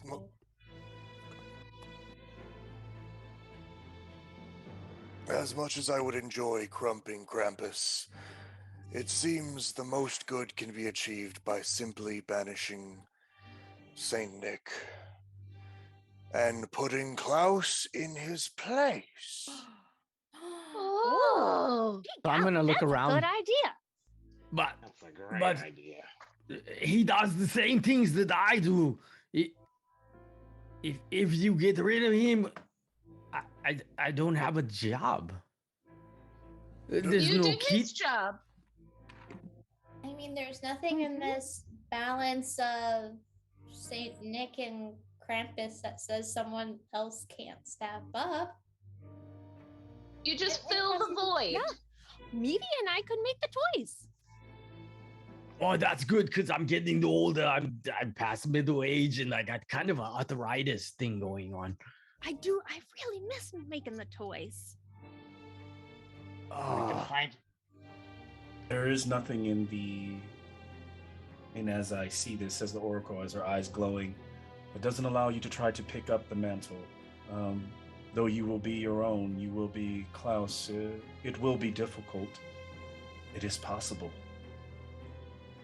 but can my friend Juniper still stay with me? She may.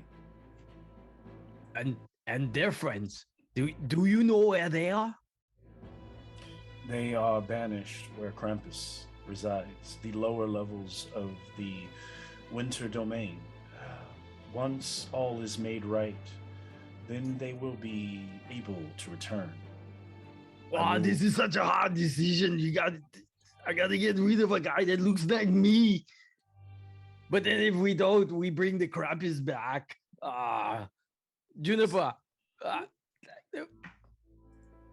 Do we get rid of the guy that looks like me? I think that might be the best bet.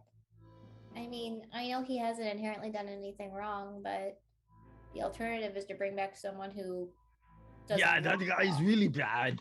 And you're smarter than me because my ability score is only a 10. So I'm going to go with what you think.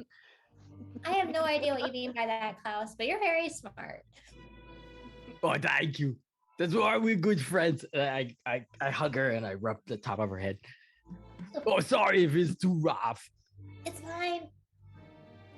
He Okay. who defeats Saint Nicholas becomes Saint Nicholas. This is the law of the Santa Claus. Well, that works out perfect because my first name is Nick.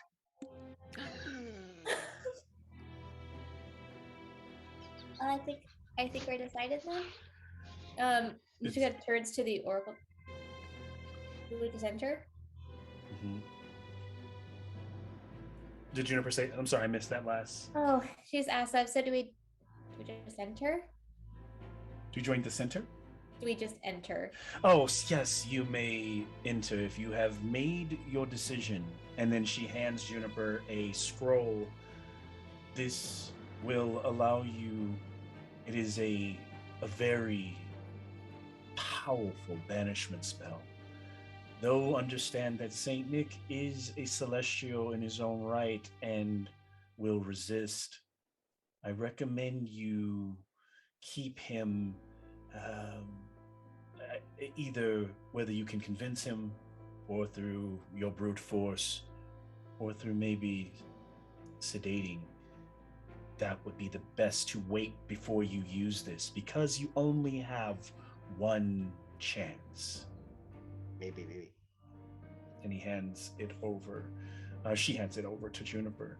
The blue portal kind of crackling in through that almost liquid kind of arcanic energy. You start to see on the other side a beautiful nightscape and many little scattered, almost like a little ranch, little scattered buildings. Neni and Meebee recognizing, being able to spot like this is the North Pole. Let's call it.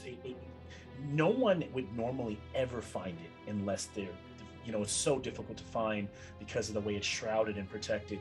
And you do even spot like the reindeer, stable, the workshop, and far off there is even more to the land. But there is a spot where right before the festival, when they're working, or when the elves and the dwellers are working overnight, that Saint Nick will have his own little small, like little cottage where he stays nearby to make sure all is going well. That's what you can just see before you even step through.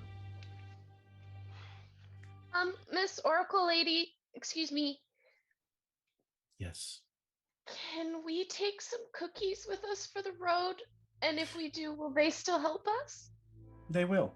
You may take the rest of the cookies. Now, if everyone ate, for each one that you ate, they do 1d, you can roll them yourself, they do 1d4 health back to you. I ate like 3 of those things. So good. So you guys can calculate what's been eaten. So Rosi had 3, and you can keep the rest if there are any more left. It'd be like someone's like half of one, like, okay, I'll just stuff that in my pocket. And you she does remind you, you have until the clock strikes midnight, and it's about 6 hours, as it's around 6 right now. And so as you all gather together, unless I hear otherwise, stepping through this portal, feeling yourself in a warmth rise over you as you're kind of torn apart into little particles and reassembled back together, you materialize standing in a like a snowy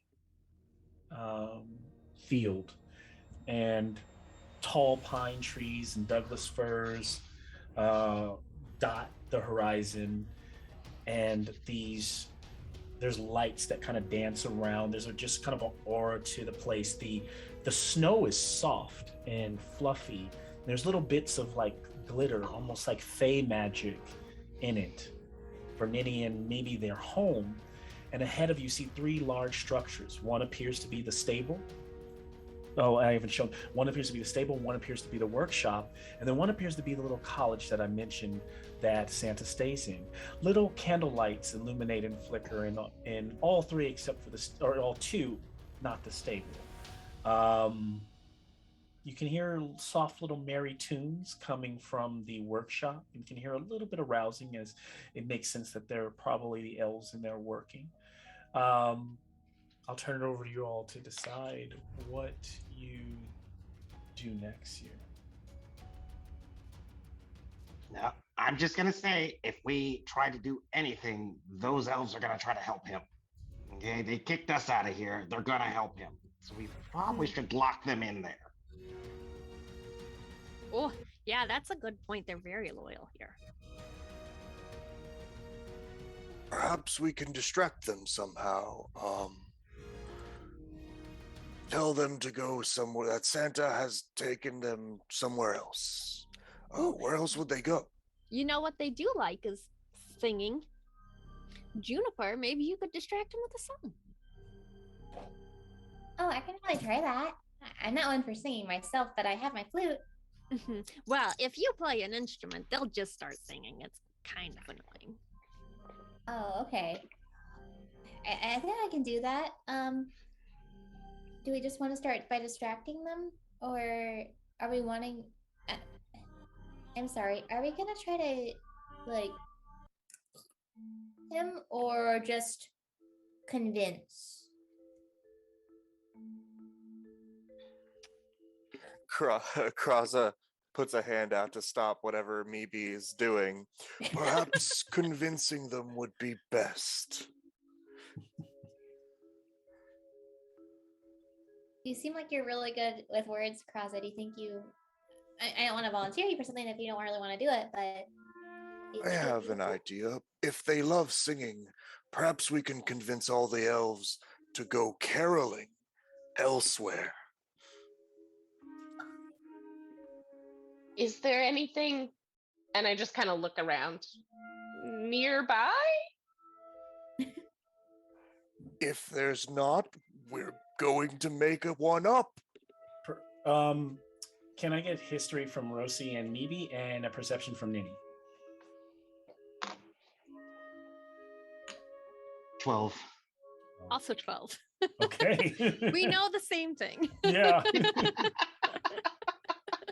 I'm also 13. going to take the opportunity to burn one of my channel divinities, Emissary of Peace. You can use your channel divinity to augment your presence with divine power. As a bonus action, you grant yourself a +5 bonus to charisma persuasion checks for the next 10 minutes. Okay. Oh, wow. All right. Awesome. And so what Neni notices is a group of houses that are way off in the distance. Like, probably would take you 15 minutes to mark. They're kind of dotted off in the background. And around those little houses, there's a big, massive house, but it's like really small from your perspective. So you realize, and Neni points it out, and she's like, well, what's that? When you're talking about going to caroling, and then Rosi and Meebee remember that, yeah, that's where all of the rest of you remember that Saint Nick, Klaus, whatever you want to call him, likes to be alone the night before, or likes to be working out here, and it's very separate from all of his other servants and workers who work kind of in that house out in the distance. So it is possible that if you could attempt this caroling, get them to carol to the front house, they would be far off also and out of an earshot, unless a lot of noise and clatter went off. Oh, Kraza, look at that settlement. We could send them there.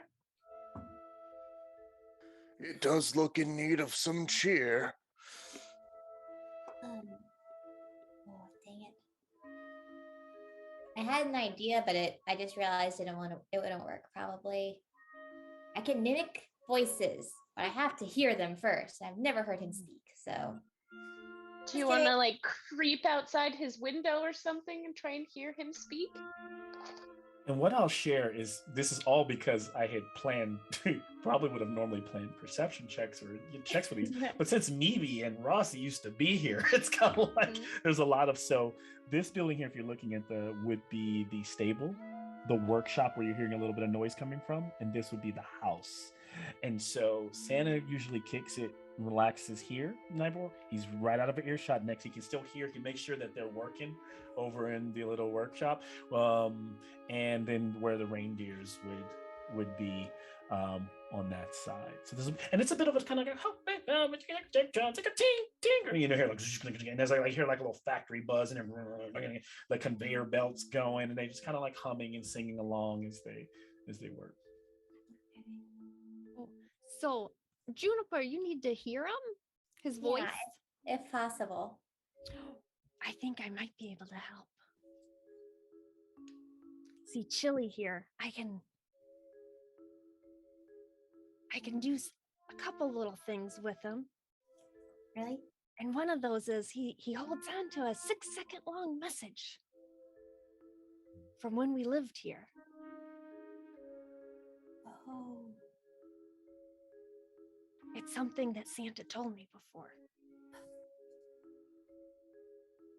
So I'm going to touch Chili and use my magical tinkering and have him play a 6-second long message. And is he going to like kind of like waddle over to you and play this message? Yep. It's very like R2-D2. So does he have a little wind up in his back? I can imagine he does. He makes his way over, leading little prints in the soft, like glittery snow, and he gets close to the building. Is the message something that you're RPing, right? This message, or is it part like does the message automatically like a part of the spell that you're casting? Yeah, it's part of magical tinkering. I can touch a non-magical item and make it say up to a 6-second long recorded message. So then what is so I had him hold on to a message for me from when we lived here that Santa told me, and it says, and I push the thing, and this is in Santa's voice, which I can do. So, like a little recording. I hear something a inside. little recording. Now I have to think about what he says. He says, Rosi, you are very talented, but too dangerous for here.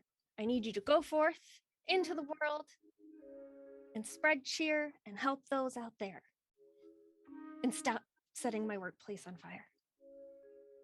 Rosi, you're too dangerous to be here, but and he kind of goes through and send cheer to the children out there. And now that is being emanated so that you want them to hear it inside the workshop, correct? No, just for Juniper to hear it. Oh, you just because she can imitate voices. So now she can imitate. So you hear that, and now Juniper, you now are taking it in, and you're like, got it. Okay, I think I have it. So my idea is I can make like an illusion of a sound to an area I can see, and I can mimic things pretty well. So I was trying to think like maybe if we have his voice telling them, come to, I don't know what that building's name is, for caroling to summon in 25th day. Something like that. We could combine our talents. I will walk in and tell them, and then in the distance they will hear Santa reinforcing the words that I have spoken. Perfect. I love it. Okay.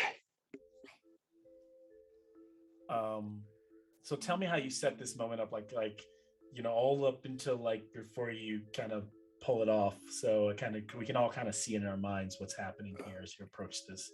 You all hide to the side of the building so they don't all see you. Like And wriggle in the snow. And then Kraza would walk Same. up to the front door and give a merry knock, like don't, don't, don't, don't, don't. And then So, don't. And as you knock, it's so kind of like cheery and loud in there. Nothing even, the music doesn't even stop. You know, so I imagine you try again and after the just- first knock, he's just gonna open the door. and so then it's like and then like the record shops, there's just the sound of the factory bin as you just see an entire room full of cheery like little elves, almost like we would almost call them like dwells, like the size of Meebee and Rosi as they look at you. And you notice that like they actually all are still working, but they also have they all have like a little mug in their hand or nearby, and they clearly like they've all kind of been drinking, and they kind of look. And then like one of them looks like a manager, kind of got like a little pocket watch, and it goes, and little bald head, little short elf, ears that go out really far. And who, sir, are you? I bring glad tidings of good cheer, worker elves. Santa has instructed me, Kraza Kringull, to urge you to go to the main house to begin caroling. He wants time to himself and wants you to spread cheer to your fellow elves. Cheer at the front house? Yeah, Mrs. Claus normally doesn't like. She likes us to leave her alone for the evening. Yes, but it is the night before Christmas and a special occasion. Ah. And then just Juniper, your voice, where does that come in, or when do you use it? Yeah, I would try to have like the voice essentially coming from behind Kraza, and just like coming with a deeper bellowing voice I am not capable of doing. But to start out with a rhyme. To my many elves full of cheer, the 25th day is growing near. Join me at the main house for caroling. Okay, that rolled off the table. Let me roll it one more time. And so they all hear it now, like, huh, caroling? He wants us to stop working? Stop working, stop working. And the manager's like, no, this doesn't seem right. I should probably go and check with the big man myself. He clearly looks like a task manager. I don't think he'd want us to stop working. I'd like persuasion at advantage, but Kraza will roll 1, Juniper will roll 1, and we'll take the highest result. Were you going to say something, Juniper? I mean, oh no, it'll come in if we fail. That sweetens the pot? I don't know. Oh. No, I thought you might be adding something about your spell or anything. Okay. Yeah. 25. Okay. Dang. 18. Okay, both really. So, he's like, I really think we should. And the others are like already like putting shit down, they're like, we don't have to work. I think we made enough. Actually, and you hear somebody like, actually, it doesn't even make any sense. The truce isn't, Krampus isn't coming, so why should Santa come? It doesn't. And the old man has been debating whether he was going to go out anyway tonight. No. And then they all start to get really loud, like, yeah, man, we should, and the manager's like, no. And as he's kind of walking, Kraza, he looks like he's about to push past you, this big bugbear. He can try. He's like, as you stand and loom in his way, looks up at you. I'll bend all the way down, get in his face. Now, you wouldn't want to interrupt the big man before his big night, would you?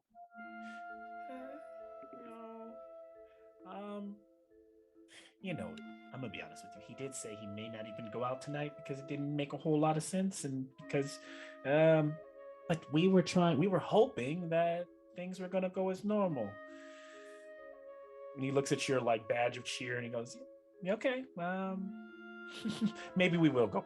We'll go caroling. We'll go. And what are we singing tonight? Chip chip. And then they all kind of like, which one? God rest you, merry gentlemen.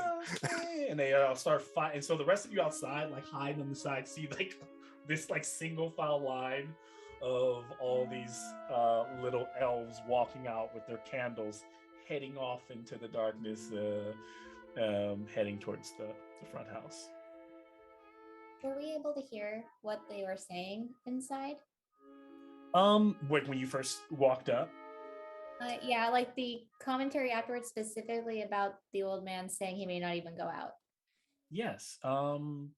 Since you all were hiding and kind of all at different levels of listening in, can I get a perception check from everyone?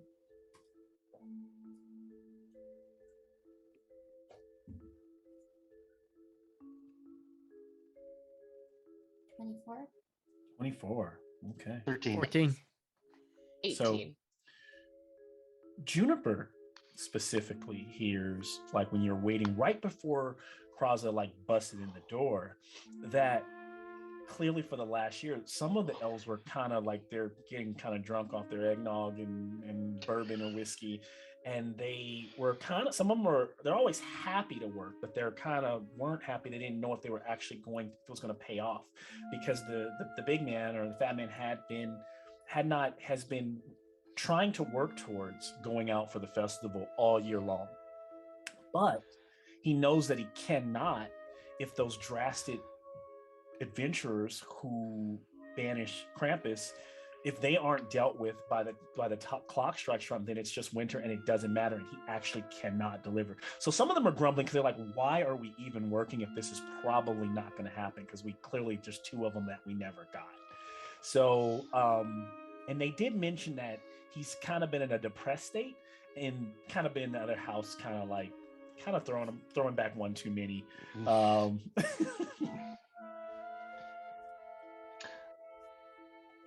Am I able to see on where the barn is to the right? Is there a rope there I can probably grab, or something that I can secure? Yeah, I think there is. I'm gonna nonchalantly go over there while this is happening and grab it and just kind of put it over my shoulder. Okay, take the rope with you. This is a fun thing that will come into play later. Don't trust that. And Juniper would relay the information to the group of what she heard. Okay. I'm gonna look at Juniper. Oh, they're gonna go singing. Are we gonna go do the singing too with them? Oh no, Klaus, that was a distraction. Oh, you know me. I love singing. I love to sing at the top of my lungs, and it would have been fun. Yeah, it would have been. We should go singing afterwards, though. Oh, okay. And I start humming. And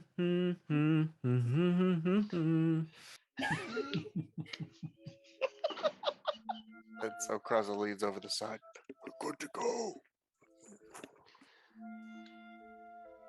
Now what? Yeah. So the whole little factory is now emptied out. Some of the machines are still kind of humming, but there's no longer any singing, which is kind of making a little bit of this ambient noise, as the others have kind of been going off singing towards the house, which you need to make it. Okay, what are you doing? So I'm gonna come in and again, like the tree, be stunned, and that music comes on in my head, because this is the real deal here. Oh, you're going into the workshop? Yeah, you get to see the workshop from the inside. Oh. As Klaus is like sees all the amazing, presents and things like that, like the place he would have like dreamed of going to, this center place that he's able to stand in now that all the little elves are ushered out of there.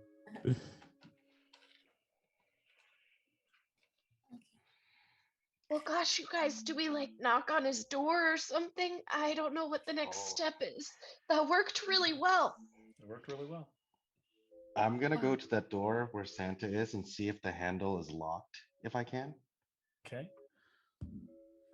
So little Meep goes over to the house, and imagine the camera kind of slowly panning as you guys are all sneaking around, and then there's just this cart with a moose who's just always like, how do I get here? Klaus's cart. And can I get a stealth check from? Oh yeah.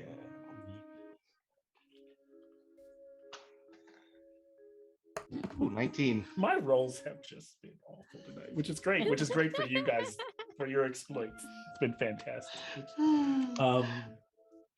And so the door is, so here's the thing. Let me ask you this: front door, back door. You know this little college. You know the way it's set up. You've never been in it because you've never been allowed in it, right? But you know, like it's a place for the old man. It's upper. It's got 2 levels. It's probably got like a little loft area upstairs. It's got a little place he kicks it downstairs with his drinks and his cigar, and then a room over. There's like a little kitchen, you know, which is in the back. So it's either the kitchen or the front door. Well, as I'm doing this, I'm going to go over to the group. Well, we know a couple of things. He's really big, and he can be really, really mean if he thinks that we're probably going to steal teeth because well, here's what I'm thinking. I'm going to try to sneak in the back. And I pull out a bag of ball bearings. If anything happens, I'm going to put this outside and we'll chase him back there. And if he falls on his face, at least it'll give us one more chance, because once this thing goes, we better be ready. Make sure you don't put them in the snow, because then they won't be very effective. Oh no. There's a concrete place back there that I know they step off of, because I used to sharpen this very shiv back there, because I was not going to let him fire me at the last one of this. So here's what Meebee BB. So this is what I'm thinking. When I go back to I just kind of troll over to the back door, see if it's open, and if it is, and it opens. It is open. It is not locked. You know, you realize, you know, Santa has little to, or Saint Nick has little to worry about here in his protected safe haven. So doors are usually open.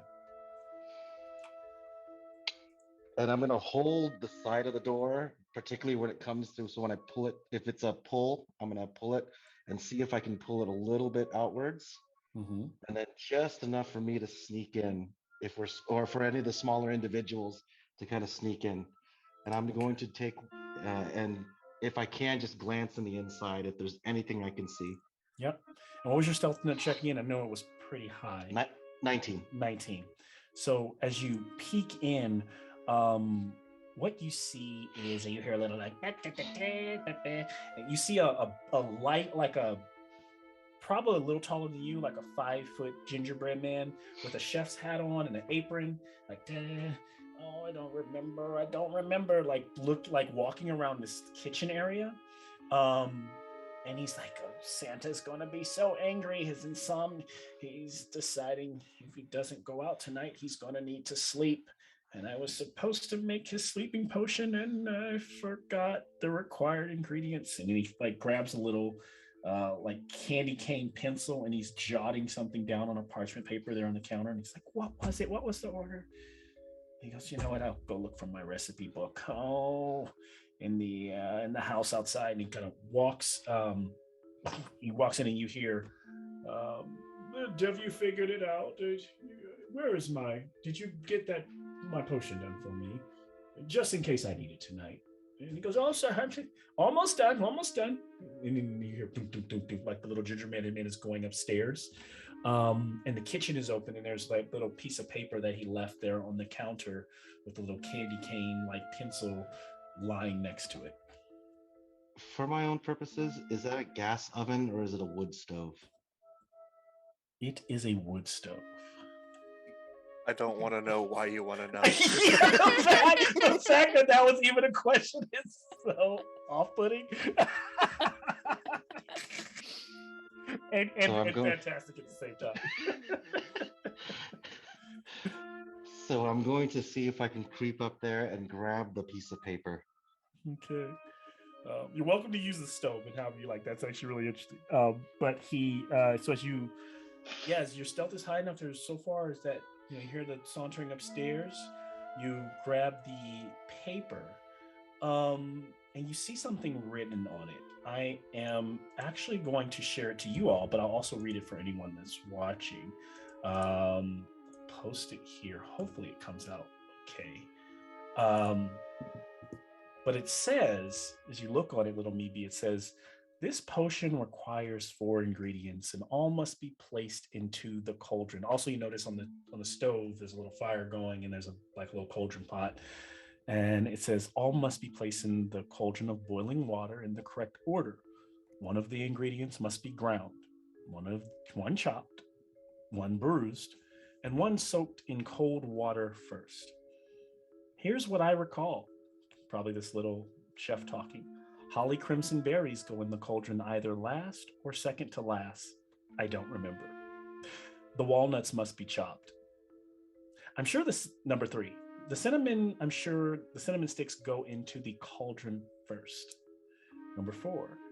The third ingredient has to be either soaked or bruised, but I can't remember which. Number 5. The peppercorn goes into the cauldron sometime after the walnuts. Number 6. The walnuts must go into the cauldron immediately after whatever the soaked ingredient is. And finally, number 7. The peppercorn must be ground up.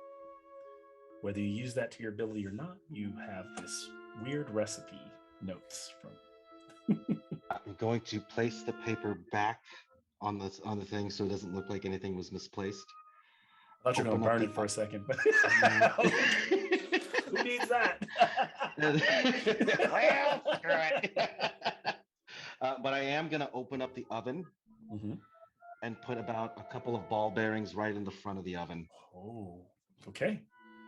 And if I can hide somewhere close, but kind of do one of the take one of the teeth and throw it at the door just to give like a signal. Skitters and makes a noise. Yep.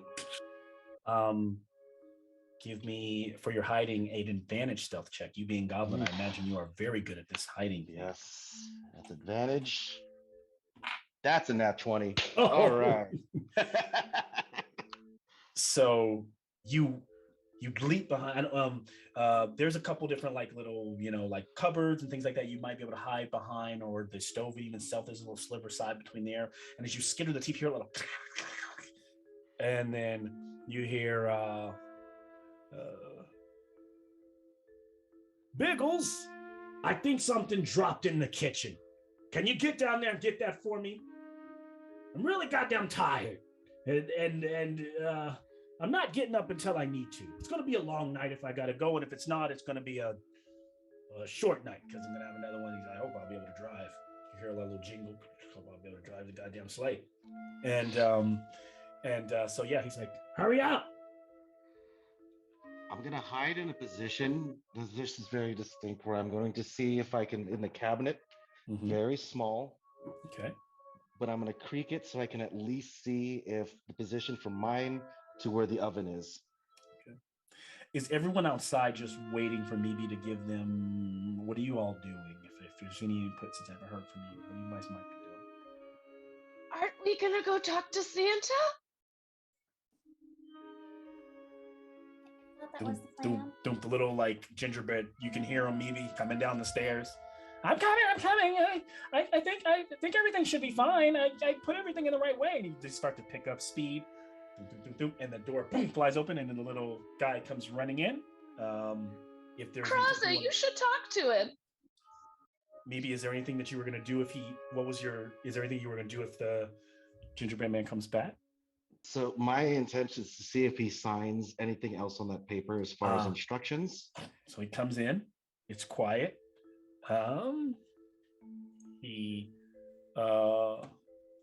walks over and he goes, I don't know what to do. I'm so wrong. God dog it.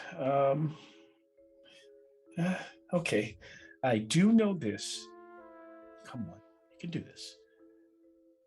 Okay. I'm definitely right about this. The cinnamon sticks go in first. Because the cinnamon sticks have to be soaked. I remember that. So cinnamon sticks soaked in cold water first. And he kind of jots that down on the paper. And then he just kind of looks confused at the rest of it. Can I get stealth checks from everyone else that's outside? Because Meebee's hidden. I'll give you advantage because you are all very quiet, I imagine. Okay, that gives me a straight roll.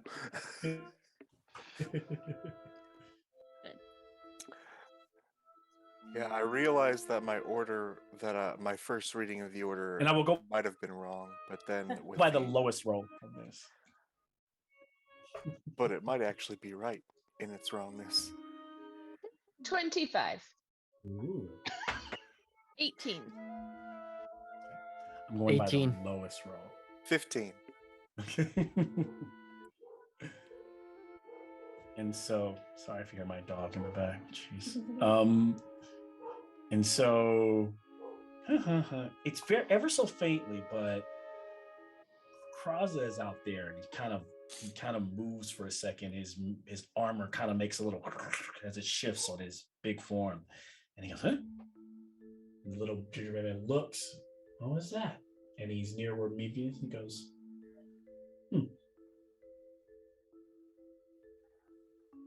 And let's see here. He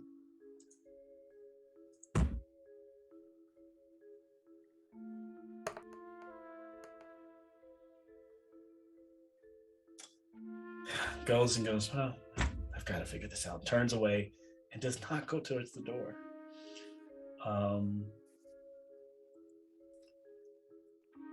What are you all doing here? Maybe you're still hiding there, and he kind of walks right. You're kind of hidden there by one of the maybe in one of the cupboards, like peeking out as he steps right there and kind of looks out the window, out the back, and doesn't see anybody originally for a second, knowing that you could destroy this little bread man at any given moment. He walks back and tries to kind of do some more work, but he continues to seem to be stuck now. Okay, I'm going to shove him as far as I can into that oven, as far as just jumping out of that thing, just. So with the surprise of it all, as you come bursting out, the cupboard's flying open. Can you give me advantage strength athletics check against the little guy? All right. He'll try to move. This is not good. Oh, 15. Okay. And so you push him, he gets kind of shoved, and you kind of crumple him and put him in the oven, and slam it in. He's like, and you're he's trying to talk. What do you do to shut him up? In the face, and then the rest of you all start hearing a bunch of commotion. Boom!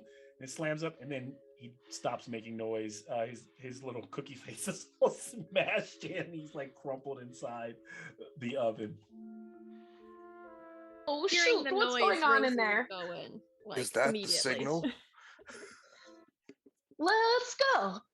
Oh, I don't know, but Rosie, his infatuation with teeth, he should look into being a dentist. We met a friend, yeah, Juniper, remember Hermie? And he wanted to be a dentist. That's all he wanted to do. And I think maybe he should focus on that. What are we doing? Ooh. I would agree. I think something's wrong. Klaus, we should probably go in. Okay. And I'm going to go in. That Yeah, back door Rosie's opens already as the rest of the on her group way in. kind of walks in and sees Meebee there with the oven closed, and as the little cookie man is starting to burn and melt and crisp up away inside. Oh, okay. Are you okay? I'm fine. Are you making cookies? It's $3.50 for only 10 minutes. Oh, me? And I hold the piece of paper, and I just kind of point towards I go up to, since they are a lot smarter than me, here, and I just kind of hand the paper over to Juniper. Oh, thanks.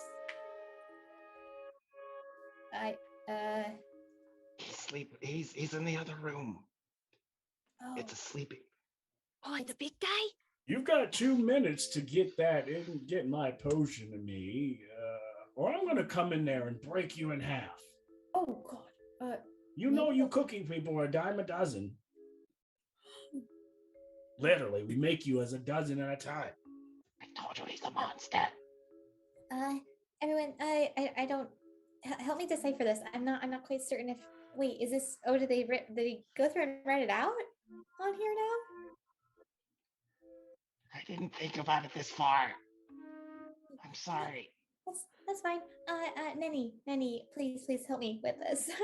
I'm not. I don't know why you guys think I'm smart. I'm not.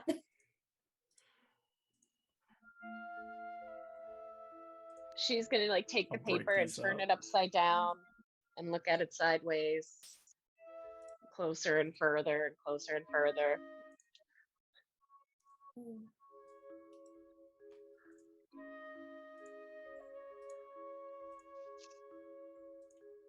I'm Well, obviously sweating. we know cinnamon goes in first. What are we gonna do? Make a sleeping potion and then like make him go to sleep? Or we talking to this guy? Cinnamon goes first. Yeah, you guys could totally abandon this and just, if it's I mean, completely up to you. I think putting him to sleep is a good idea. And if needs be, I can be the one to deliver it. Well, I can do that too. Yes. If you do a sleeper hold, I watched the WWE back in the day. Yes, Yeah, me and Klaus can deliver, or Rosi can deliver. I don't know if he'd be happy or upset to see me here. He's kind of grouchy. No wonder you don't work here anymore. Well, he wasn't always like that. Well, I don't know. A threat to snap the other one in half just because they're a dime a dozen. Like, I feel a lot decisively less bad about banishing him right now. Yeah, cookie people are people too. Thank you. I agree. Okay, Neni, what steps does it say? Well, okay. So I'm pretty sure the cinnamon goes in first because it says here, I'm sure the cinnamon goes in first. So we're going with that. That's good. What Right? does the cinnamon get soaked or does it get...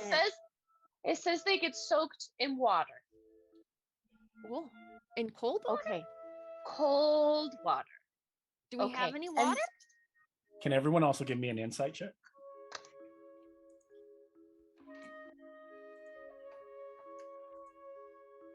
Eight. 13. 11. 14. Who was the highest, I think, there? 14? I had a 14. 14. So Rosi, looking at the situation, Kate, you definitely know the cinnamon needs to go in first and be soaked. And Rosi, maybe you've heard the other elves talk about it before, but you also remember that whenever the holly crimson berries are used, they're usually bruised in like a drink or something like that. Oh, yeah.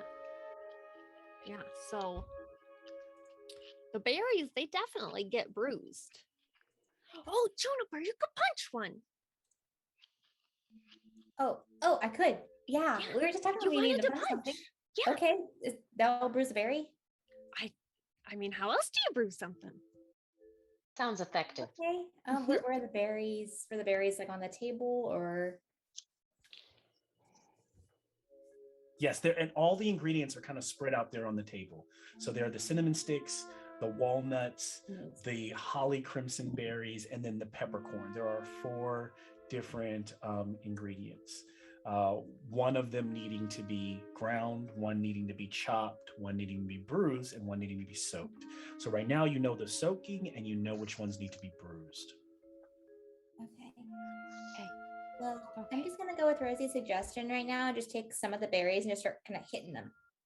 Okay, boom. So that's happening. Out of character, We know I think the order I posted might be correct. Yeah. It's just Except they're not soaked. Yeah. I think it's first we got the cinnamon and we gotta soak it. And then we got the walnuts and we gotta chop them. And then we got the holly and you're over there bruising those. Good job. And then last is the peppercorn and that's gotta be all ground up. Final answer? Is that what That's you what I think. That's what Neni thinks as she looks at the recipe. Kraza helps by No. using his hands to grind the peppercorn into dust. Do we see Like water? this. Yes, there's a little pot of water that was on the skillet there on top of the stove area. So it's not. It's cold already water? bubbling. It's already actually, yeah, it's ready to be turned on. So if you had the cold water, you could start soaking your cinnamon. Okay. And yeah, Okay, so I'm it is so cold sorry. water. it's cold water now. I am so sorry to interrupt right now, but I think we just really need to do a shout out. Thank you so much, Alana, for your donation, $2,500. Wow. Thank you. Thank you so much. This is amazing. Thank you so Wow. much, everyone who's coming and supporting us. Thank you. That's amazing. I think we were talking about that with me, Bree, like before. We're like, what should we set? Wow, that's amazing. That I would never. That's awesome. Yes, thank you so much, everyone who's joined us, who's rated tonight, who's donated. It's amazing. I'm so incredibly happy. Thank you, Malcolm, for running this game, but then having the idea to have it be a charity game for American Red Cross, benefiting the crisis relief for the Kentucky tornado. So thank you so much. I'm sorry for interrupting, but I felt that. No. And actually, I'd like to know, is Alana viewing right now, or you wouldn't be able to know necessarily who is a viewer? Okay, because I was wondering. Yeah. Okay, that's fine. I was wondering if there'd be a way to. I'll assume that's a huge win for the party, as almost like divine inspiration, as you confirm that yes, you have all the ingredients in the correct order. You just need to soak the cinnamon first, and so as you commit to that and go through it, eventually as it starts to bubble and boil, you hear Santa getting up, because this is taking a while. He's like, I have to come in and do everything myself. And then he goes, wait a second. He's like right at the door. Why aren't the elves singing? And then he kind of walks out and you hear the front door. And then he steps into the snow and he's like, what's going on out there? And so right now you guys are just kind of filtering and getting the bit of the potion into like a mug or almost like a tea. I don't know what, I'll turn it over to you guys and see what you're going to do with it. And Little how whipped cream on top. Yeah. I stop and I walk and I look at him and go, oh, holy night, the stars are brightly shining. Just to see if he turns around. And he slowly turns like he knows the voice. Maybe. Rosie starts singing next to him. What are you doing here, Meebee? You know no goblins are allowed here in the north. Oh, and then Rosie does what? Oh, Rosie was singing with him. Arm in arm. No wonder nothing's working tonight. I should ring. He has like a bell on his. I ring that bell and you're in trouble. What are you doing here? Well, we came to help. Oh, Yeah. See, there's this winter, and it won't end. And an angel, she told us how to make it stop. I know how to make it stop. And I'm just looking for two adventurers who got into the wrong, who stepped on the wrong toes. They messed up the winter truce. We had a war. Things were fine. Krampus was able to take the bad children, and that was fine. Bad children deserve bad things. It is the way it's always been. And then they come and mess it up and banish Krampus. What do you have to do with this? What have you gotten into?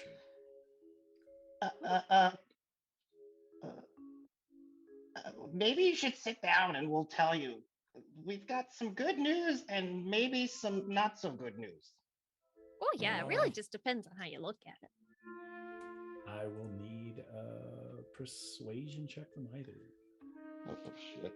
I got a plus. While 6. this is going on, GM, I'm gonna slowly position 22. myself in front of Juniper. Okay. That's a 22 on my persuasion. 16.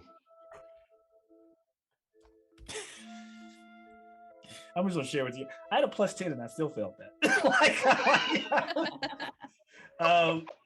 He goes,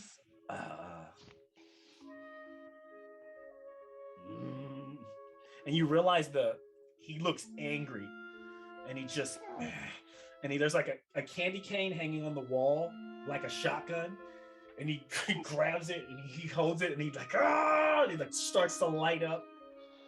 And he goes, and she starts like breaking down crying. Why is nothing going right? He's like, he sits down and goes, the merry winter, the festival's over. I didn't get them in time. There's only a few hours left. And look at me, I've been a mess. The elves aren't even working, and now there's a goblin and an old Rosi here in my presence. And he starts pulling out tissues, wiping his nose. It's okay, big guy. It's okay.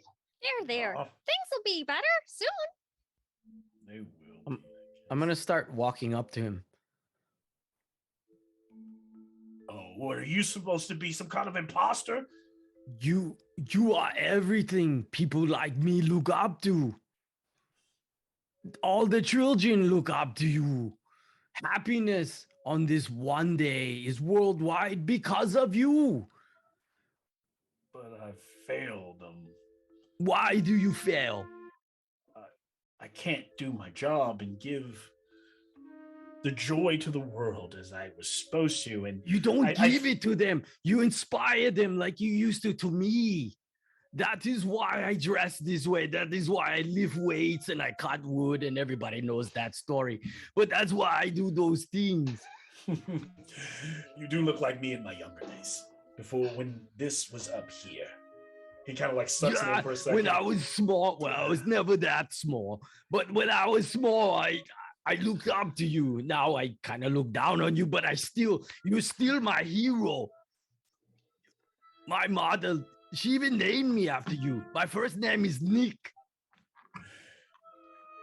Well, you've all infiltrated my home, and I should be concerned, and I am. But you look like adventurers, do-gooders trying to make something right. So what is it? Now, where's Neni and Juniper in all of this? Are they, is Santa and Rosi and Meebee, are they like outside of They're the in cabin? the front. So there's a front room where he went to the front door. So if you look here, I know it's like not the greatest. Okay. But it's like, this is the kitchen. And so eventually Rosi and Meebee went out there. Then eventually Klaus joined them. So I imagine everyone else is in the kitchen, right? Like, yeah. And he's Neni having this is conversation like by the fireplace. crouching on the ground near the door, just like sinking into her coat a little bit. Good. Like, oh, he's totally mad at us. Oh God. Like just disappearing into the coat. But you're still in the other room? But I'm in the kitchen and I'm like near the door so I can hear what they're saying. So you guys can all hear. He's being loud enough.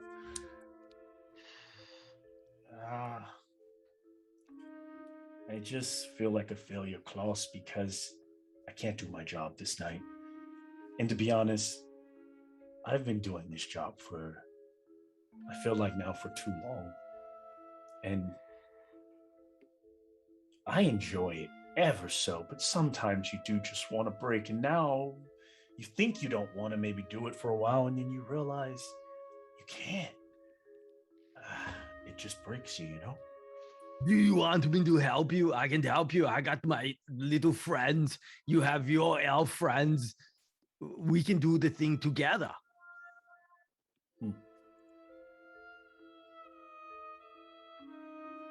We can't do anything because the powers that be don't allow me. I can't even go into the territories with things as they stand. With Krampus gone, there's no balance.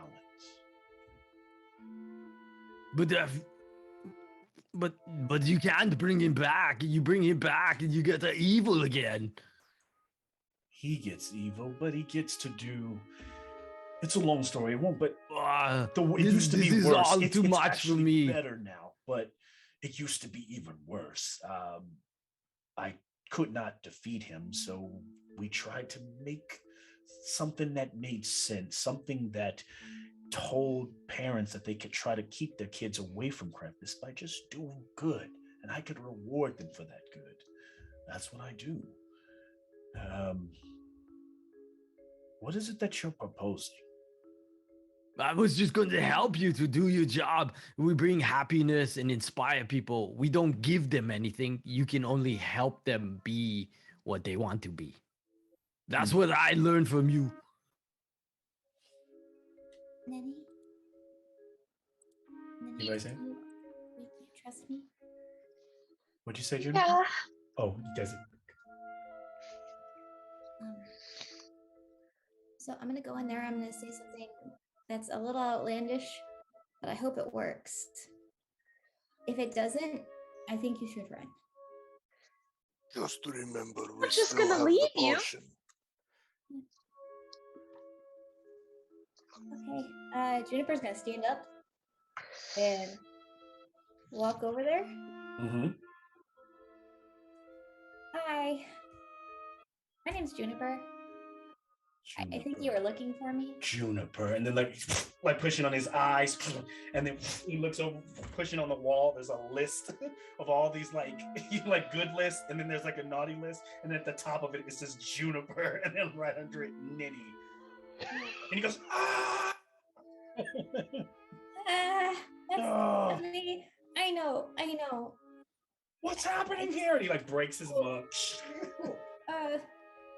Would you? I'm sorry. Can I just have a chance to explain? Speak. So we banished Krampus. We didn't realize at the time what that would bring, and that's unfortunate. But that's where we are right now. You said there's like a delicate balance, and things have been bad, but they've been worse before, and we were sent here with a method to fix it, but now I see there's a lot of options. So I wanted to give you a choice.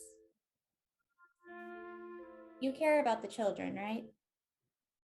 Of course I And do. bringing happiness to them. I do. They are my priority. And even with all the good that you do, you being able to do that is only because there's something outweighing it. Where the bad kids don't get the same treatment, right? Yes. And Oracle sent us here with the goal of banishing you. Much like we did Krampus. And she said that would solve like all of this. But it sounds like you also think that just by bringing me and my other friend or sending us to wherever Krampus is would fix this too. Yes. So I wanted to give you an option. I'm willing to be banished only if you aren't. But I also wanted to say that if you choose to retire, there's someone who cares about the children just as much as you do who would be willing to take up the mantle, if you will. And she's gonna look at Klaus. And I'm sorry. we'd help him show him the way. If I choose to retire, but you're also saying you're giving me the choice to banish you. And is the other one here around? Because it would need to be both of you. No, definitely not. She's not here. And he goes, oh. Because I wanted you to know that I also care about the children and what's happening with them.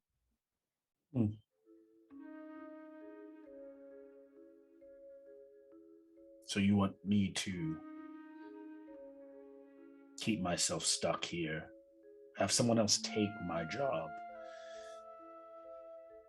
That's a tough pill to swallow. It sounds like I am getting a blessing here today as you've been delivered here to me so that things can go forward normally. Persuasion check from Juniper. Oh boy. I will call out what I get. Oh. Oh my god! It's like almost. All right. Mine wasn't good. What'd you get? A 7.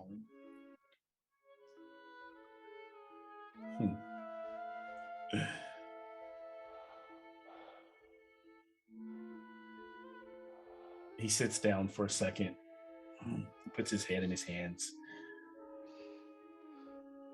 All right. All right. I get it. This is the Oracle. This is fate telling me I need to maybe hang the reins up for a bit. But there's a but. You still have, someone must pay for the hard work that I put in. You have to understand that for all these years, the kids that live up, they believe in the order. They believe that doing right rewards them, and I reward them. I can't allow you, one of you, not to at least take responsibility. So one of you will come with me. One of you will be banished alongside me. Either Juniper or Neni. And I will succeed my reign to this Klaus. I'm gonna move in front of Juniper, just kind of casually. You'll kind of feel like a little pat on your back. And kind of her like shuffling around to try to hug your legs.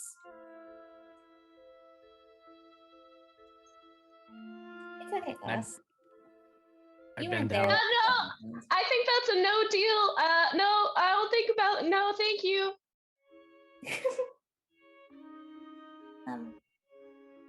Klaus, you weren't here when all of it happened. We went in kind of haphazardly, and things. We probably could have been smarter. I like a Neni, but you're my best friend. I don't want you to be banished, but then if you don't get banished, that means Neni gets banished, and I don't want that either. Yeah, no, I don't want Neni to get banished. I mean, if I get banished, I might, I don't know, I might see my other friends again too. But if we fix Yeah. things, our friends come back. Oh, that's true. Well, that was a nice thought while I had it. And I am going to peek around the corner and shoot him with my crossbow. Let your shot fly. I was about to say, as soon It was as so close. as soon as Kraza saw Neni move, his javelin would move with hers if she wants to do first. But I've got a special ability that just has to be used. Well, let's see. I rolled 16. A 22 to hit. And so the arrow, he's like caught off guard. He's like sitting here, he's shed tears with you all. And then this arrow flies into his shoulder and he staggers back for a second there, putting the cane down. And he looks. I knew you were no good. You are all naughty. You're all on the list. And he grabs that bell and ding, ding, ding, ding, and he starts like jingling this bell. Ding, ding, ding, ding, ding, and I will roll a d4. Now, I know we are late here, and I want to try to bring this, so I'm going to try to keep this as like forward moving and fluid as possible. So it's going to be very loosey-goosey here. What do you do as this is happening? I'm almost going to have you like call out what you're doing and just kind of respond to it. We'll have to like figure out what we're doing here. Rosie's gonna cast protection against good and evil on herself. What is it? Protection of good and evil? Yeah. So Yeah, if he's celestial, he is as celestial. you said, he has disadvantage on attack rolls against me. Okay. I was gonna use that rope to see if I can hold him down to that chair. He is already like Oh, never standing mind. up Yeah, and leaning on that cane, so the celestial kind of power goes out protecting Rosi. What's anyone else doing here? Kraza He hasn't lunges responded yet. with his long arms. He jumps out from behind the wall, and hopefully, with his reach, his 10 feet, and all the small people in front of him, he can just jab the tip into Saint Nick. Okay. With you said with what weapon? The long sword, but it's got Long 10 sword. feet because of my very long arms. Go ahead, give me an attack. Okay. And I jumped out from cover. Would that be a surprise attack? Just per the ability. If I'll you give you surprise a advantage. creature. It's not well, yeah. the ability, once per combat, if you surprise a creature and hit it with an attack on your first turn in combat, it just gets an extra d6. 2d6. I'll give you that. Okay.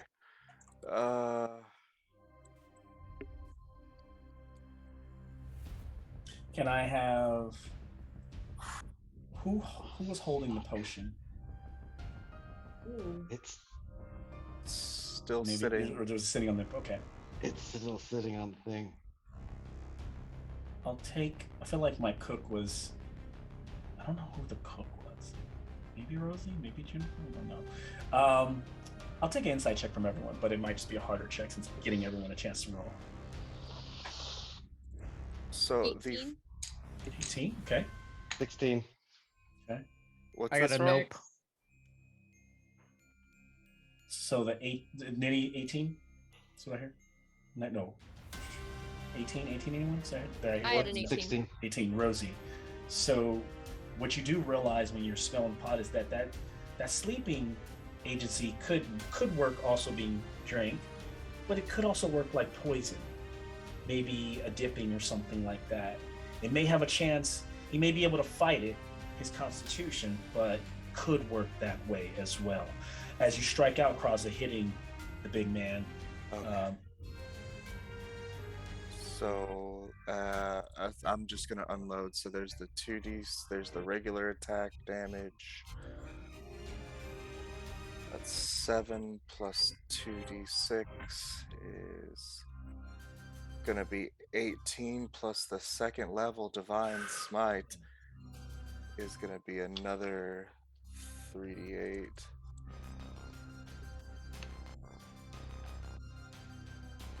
If that dice will land. Okay, so all that put together, I think that's 30. 18 plus 30? 12. Okay, we'll take it. You get amazing blow as you like rock him, but he immediately he just kind of counters back, and that cane glows bright and it gets long and it turns into like a staff. It's still curved, but it's golden. And he's like swinging thing, and his this big jolly red. He's kind of dressed like how Klaus is, like glows, and these robes just kind of fall down to the floor like red and white robes. Where now he almost looks like a priest, but he takes that damage. But you do notice that you smited him. So yeah, okay. So all that damage. He reels back for a second there. Anybody? Can I give you the damage for my shot? Yes. I didn't take that. It was 12 points of regular damage, and because I was hidden, I believe I get sneak attack. Okay. And that was 14 points. Okay. And then I want a bonus action use insightful fighting. Okay. So as a bonus action, I can make an insight check against a creature that is not incapacitated and contested by a deception check. If I succeed, then I can use my sneak attack against him anytime I attack. Oh, Okay, wow. so I need to make charisma or wisdom? What is it? A charisma deception check against an insight of 15. He beat you. Dang it.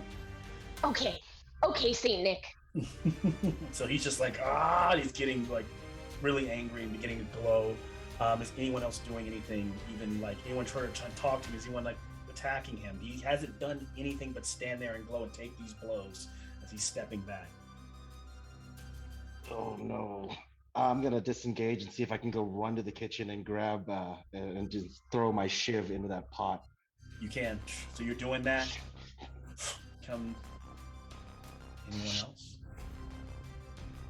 I'm gonna turn around and look at him. St. Nicholas, we could still be partners in this. I know you're not gonna be happy doing what you're doing.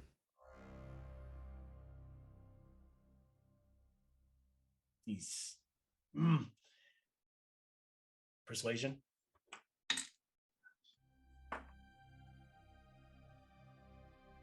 No. That's a big fat nope. You think I want to hurt you? You think I want to hurt anybody? I told you what the deal was. And he's like looking at the arrow that's sticking in his you're not listening. Rosie, anybody else? Oh, Santa, can I ask you a question? Has Juniper and Neni ever been on your naughty list? Not before they broke the truce. But they didn't mean to do bad. They thought they were doing good. For a second, he stands there like, I think she's got you there. So they don't really even deserve to be on the naughty list.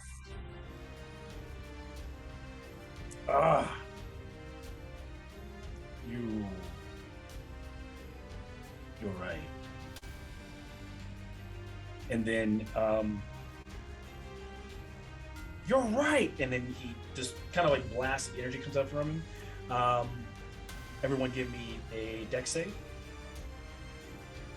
You all have +3 to your saves if you're within 10 feet of me, which I think most everyone is. Oh, that helps me. 15. Nice. 27. 25. 21 fails. Right, money. Anything over 18? 5. So you take either 34 or half of that radiant damage. Just blasts out him, and it blows like the house open, almost like he just reacted. And it just comes collapsing down around you. The house is in shambles. The snow is slowly beginning to fall, and he's just still standing there. And as some of you, if you took the full damage, you're prone. Where's Rosi at? Is she prone or is she up? Yeah, I took full damage. Right, you said 15 didn't save? 15 doesn't save. Okay, 30. yeah. Is So anybody? I'm No at one's his down. feet. Okay. I'm down. Well, I'm not dead, but I'm prone. Yeah, but you're not. Yeah, you're not. You're just like prone. And he goes, "You are right."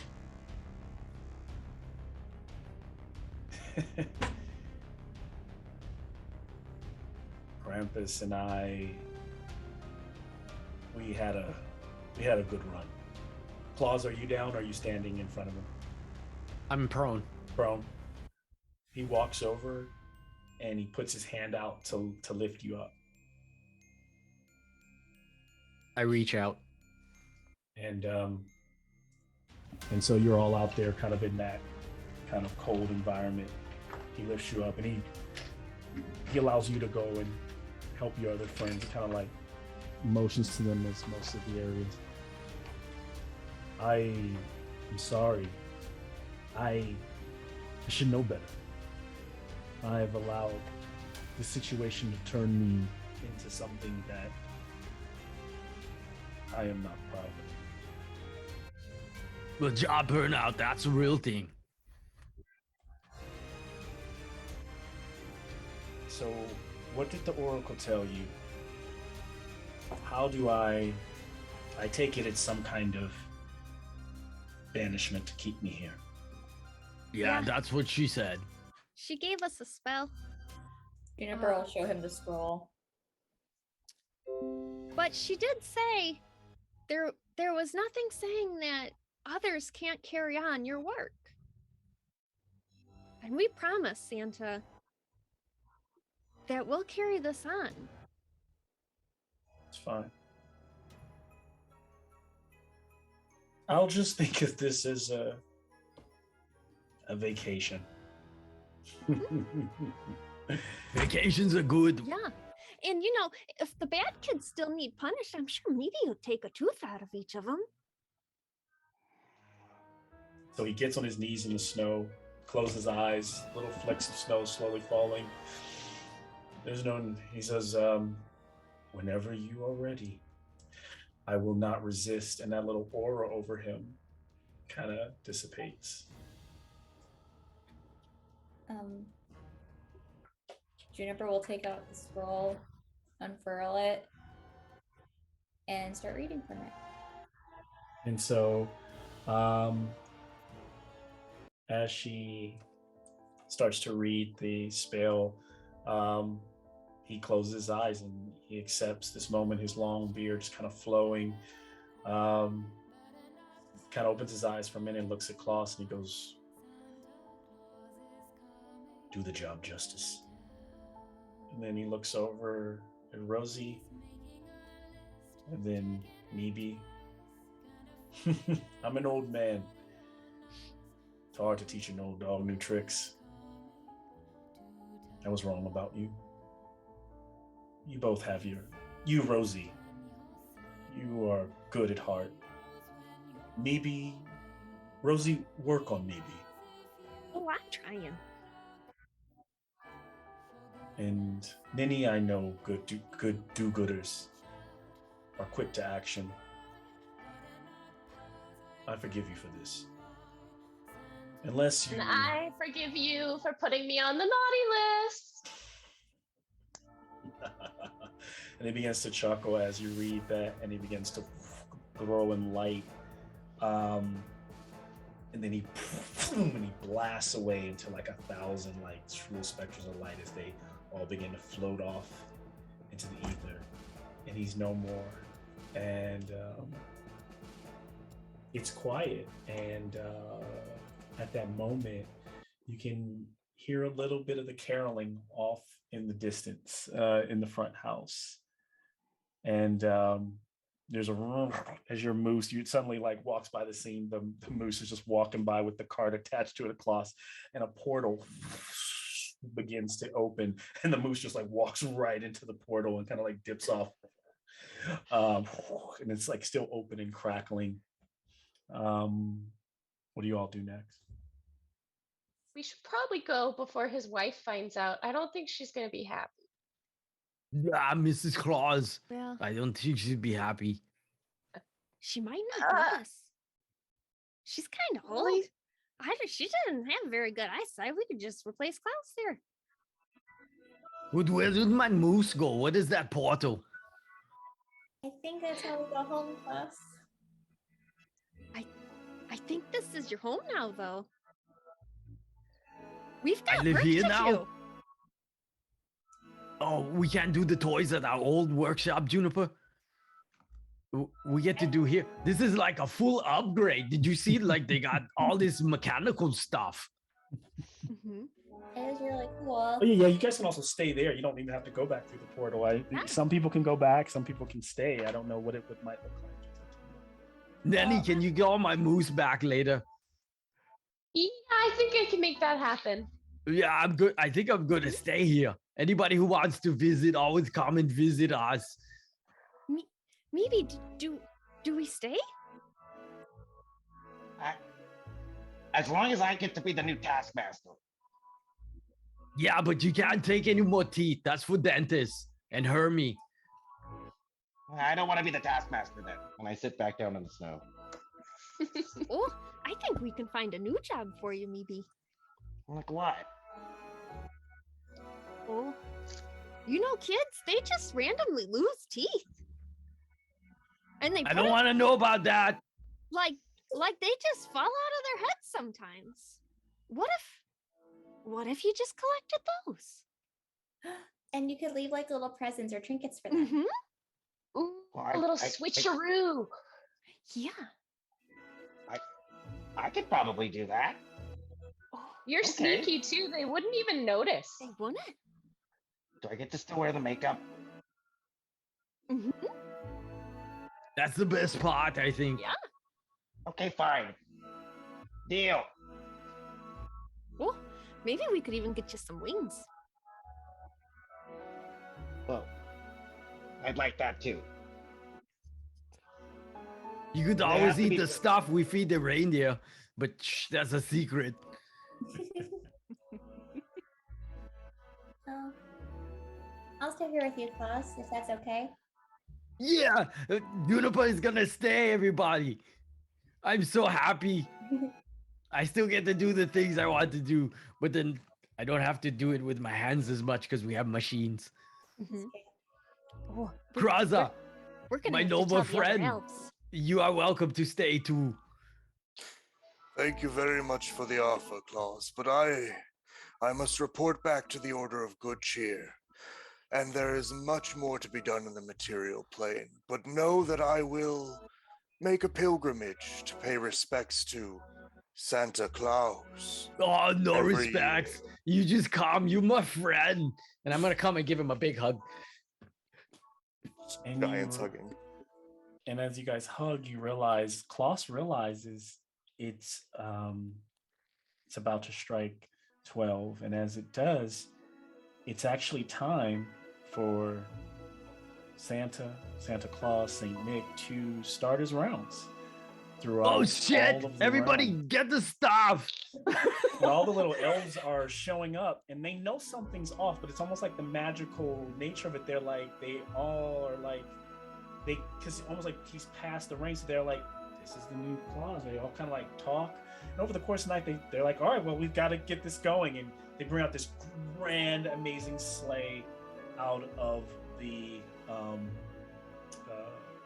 barn, out of the stables. All of the reindeer are there, Donner, Blitz, and all of them except for one, Rudolph. But the elves are like, you'll have to do without him. He's out on a mission, and then kind of like they're strapping things up. And unless anybody has anything else to share, I can move to Kraza going back to the material plane. Yes, Rosie, please. If we need a light at the front of the sleigh, I can light up Chili here. Oh, would Jelly want to go for a ride? Oh, I'm sure. And I'm gonna use my last magical tinkering, and he's gonna get like a 5-foot radius light Nice. on Chili, and we'll strap him to the front. Awesome. The sled is big enough. If anybody wants to go for a ride, get into the sled. Oh, yeah. Get to the sleigh. I climb in immediately. I'll definitely come with you, and I'll show you how to do it. I went one time with Santa, before they suggested I leave, but I'll try not to light any houses on fire this time. That would be good, Rosie, because then they would need another present. It'd be a house, and that takes a while. You got to get permits and all that kind of stuff. Yeah. Kraza, are you the only one going back through the portal? I think so. I think so. So as you, anyone can cut me off if there's something else you want to share. Just as he goes through the portal, it has been the honor of my life to journey with you, friends. Merry Winter Festival to all, and to all a good night, as he goes through. And on the other side, as he leaves them, he finds himself in a little village, Snowville, and there's a little adventurers guild. And as he walks through the front door, there's people like having cheer. They're drinking, they're having stew. There's a man there working in the late evening, named Boris Torchkey, the owner of the place. He looks up and calls you, and come on, old friend, and he brings you down, and you sit down and you have a good meal. There's a young man named Arden, young boy, really about 13, who survived the last encounter with Krampus. And as you sit there kind of eating and drinking, Kraza, at some point, you just hear a little bit of jingling, clink, clink, clink, clink, clink, clink, clink, like outside overhead, and everyone looks up like, wow, like he's back, you know, and his claws is probably somewhere in the sky, flying overhead. And as you are even walking inside, you can see that the snow is already starting to kind of melt. It's not frosted over like it's been for a year. You can tell that it's slowly dissipating. And as you sit there, Kraza, you look over, 3 adventurers kind of walk in. And as you look over them, you don't know them, but you know Juniper would know them. You know Neni would know them. They're the lost friends, and you kind of like tip your drink. As you call them over to your table and they're walking over, you kind of push up towards the sky, towards the end, see that little sleigh flying past the moon and fade to black, and close out tonight's game. Great game, everybody. Good stuff. Awesome. You guys are great. Thank you for sticking around for that. That was a lot of fun. Yeah. Now, we'll say, while Klaus is out flying around delivering all these great gifts, Santa's abode is open, and this portal opens, and out walks these 4 figures that don't think I have here. One of them a male, kind of like long, lanky elf. He looks around, he goes, "I can't believe we failed. They were nowhere to be found. Jack Frost does not appreciate this one bit." And he has a flare of ice. And he goes, and then Frosty kind of is hopping. "It was a bad night. I wanted to fight them so bad. I waited a whole goddamn year." And the toy soldier, the Nutcracker, just kind of mimes his sentiments, kind of moving his mouth over and over. Rudolph seems to grimace the most. He doesn't say a word. He walks and he goes, kicks in, he opens the door. He goes, "He shouldn't have been able to go out. Hey, you checked the stables?" And then Jack Frost is opening those stables as, "No one's here. Something's wrong." As they all go, "We're gonna get down to the bottom of this." As they don't feel the presence of the Saint Nick that they knew. And we'll crash the black there for our little post-credit scene. Good game, guys. They're still out there. Oh, man. A lot of fun. Thank you all for joining us. If you stuck around and you watched this crazy game, this is an awesome group of players. I am so fulfilled. And then that donation, that is amazing. I'm flabbergasted. Kind of took that's so that's really touching. It's really awesome. Like that. So yeah, man, you guys are awesome. Thank you. I don't know if anybody has any other kind of words before we close out, but Nope, just a little fun fact of tonight's total donations, $2,740. So amazing. Thank you all for viewing. Thank you all for donating. This is absolutely incredible. what an episode. Yeah. And thank you, Malcolm, for such a fantastic game. Thank it you. was a total blast being a part of it. You guys kept me on my toes. It just kept changing. every way, all the way down.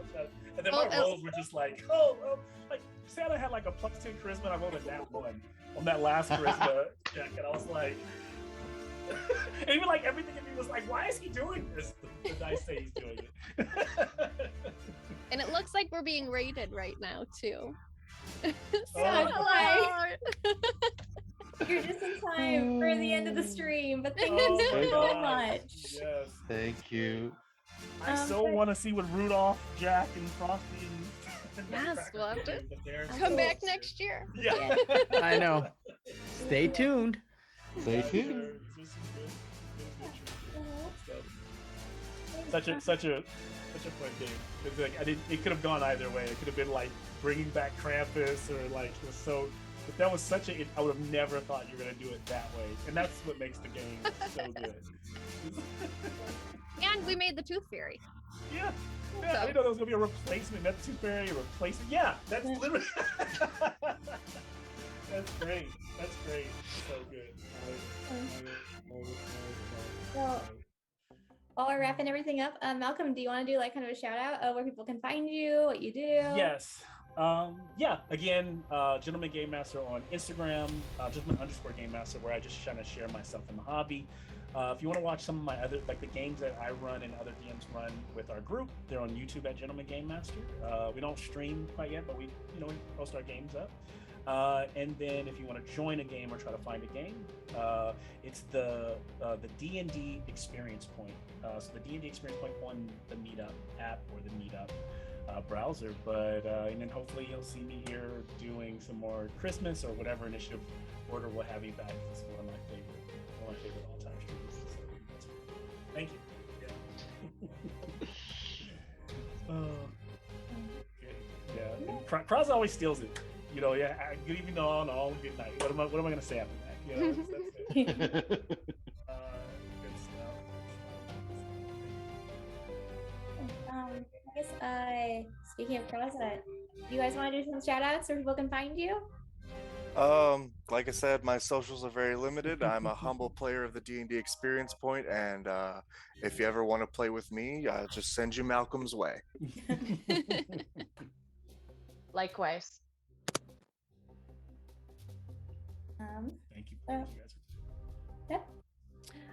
You can find me at Pepperina_SparkleGem on Instagram and on TikTok, where mostly I paint dragons. I'm also on the Crit Stormcast podcast and on some episodes of the It's a Mimic podcast. Awesome. And my name is Ray. On my screen name under Instagram is GOT_DM. That's GotDM. That's where you can find me on IG. Thank you. And a quick shout out, another raid. Hi, Adventure Archive. Thanks for joining us. You may have missed that shenanigans. We gotta just do another session. Yeah, I know. Like, should we just do before the end of the year this part 2? I know. Amazing. Okay. Keith? Sure. Keith, thank you everybody for coming, donating. Holy smokes, that goal was crushed. Much appreciated to all the people who rated. You can find me on IG at I am not Kevin Bacon, Twitter at all that D&D, and here on Twitch, Elohoy808. Again, thank you again, Malcolm. Fun times. Thank you, Keith. It's been a blessing and a pleasure to play with you all that I've been wanting to play with forever. So there's a part of like the selfish part of me that was just like, I just wanted to play with GotDM, Keith, Pepperina, Bree, my players, a little bit of all. It's like, man, I could do it all in one night. And that charity, man, I'm flying high. I'm good. Congratulations. Thank you guys. Yes. Great job. Thank you so much. And Malcolm, can for we being throw here. up the donation link one last time for all of our new raiders? While we are ending our session, you can still donate to our cause of, it's the Red Cross, correct, for the Yes. the relief for the storms that they. Perfect. Thank Yeah. you, Danny, for getting that in the chat. Much appreciated. Thank you again, Malcolm, for coming and running this game for us. It's becoming a holiday tradition, so I'm looking forward to every single year. It's going to be fun. Now I'm wondering what shifty business Rudolph is up to. But I said, hi, I'll just kind of wrap it up here. My name is Brianna. You can find me on Instagram and on Twitter at Brianna Flame. I'm a cast member over on Second Star to the Right. It's a Neverland 5e setting at Second Star Show here on Twitch every other Friday. Tomorrow is an episode, so check it out if you can. And sometimes the game master, sometimes channel organizer here. So getting to play with everyone is always such an honor, and being invited to a table for someone like Malcolm's games is, again, an honor and an amazing experience. So thank you so much. But yeah, I think that's pretty much it. If any other projects anyone wants to shout out, are we good? We're good. I think that's it. So, well, thank you all for joining us again, and we hope you have a great night.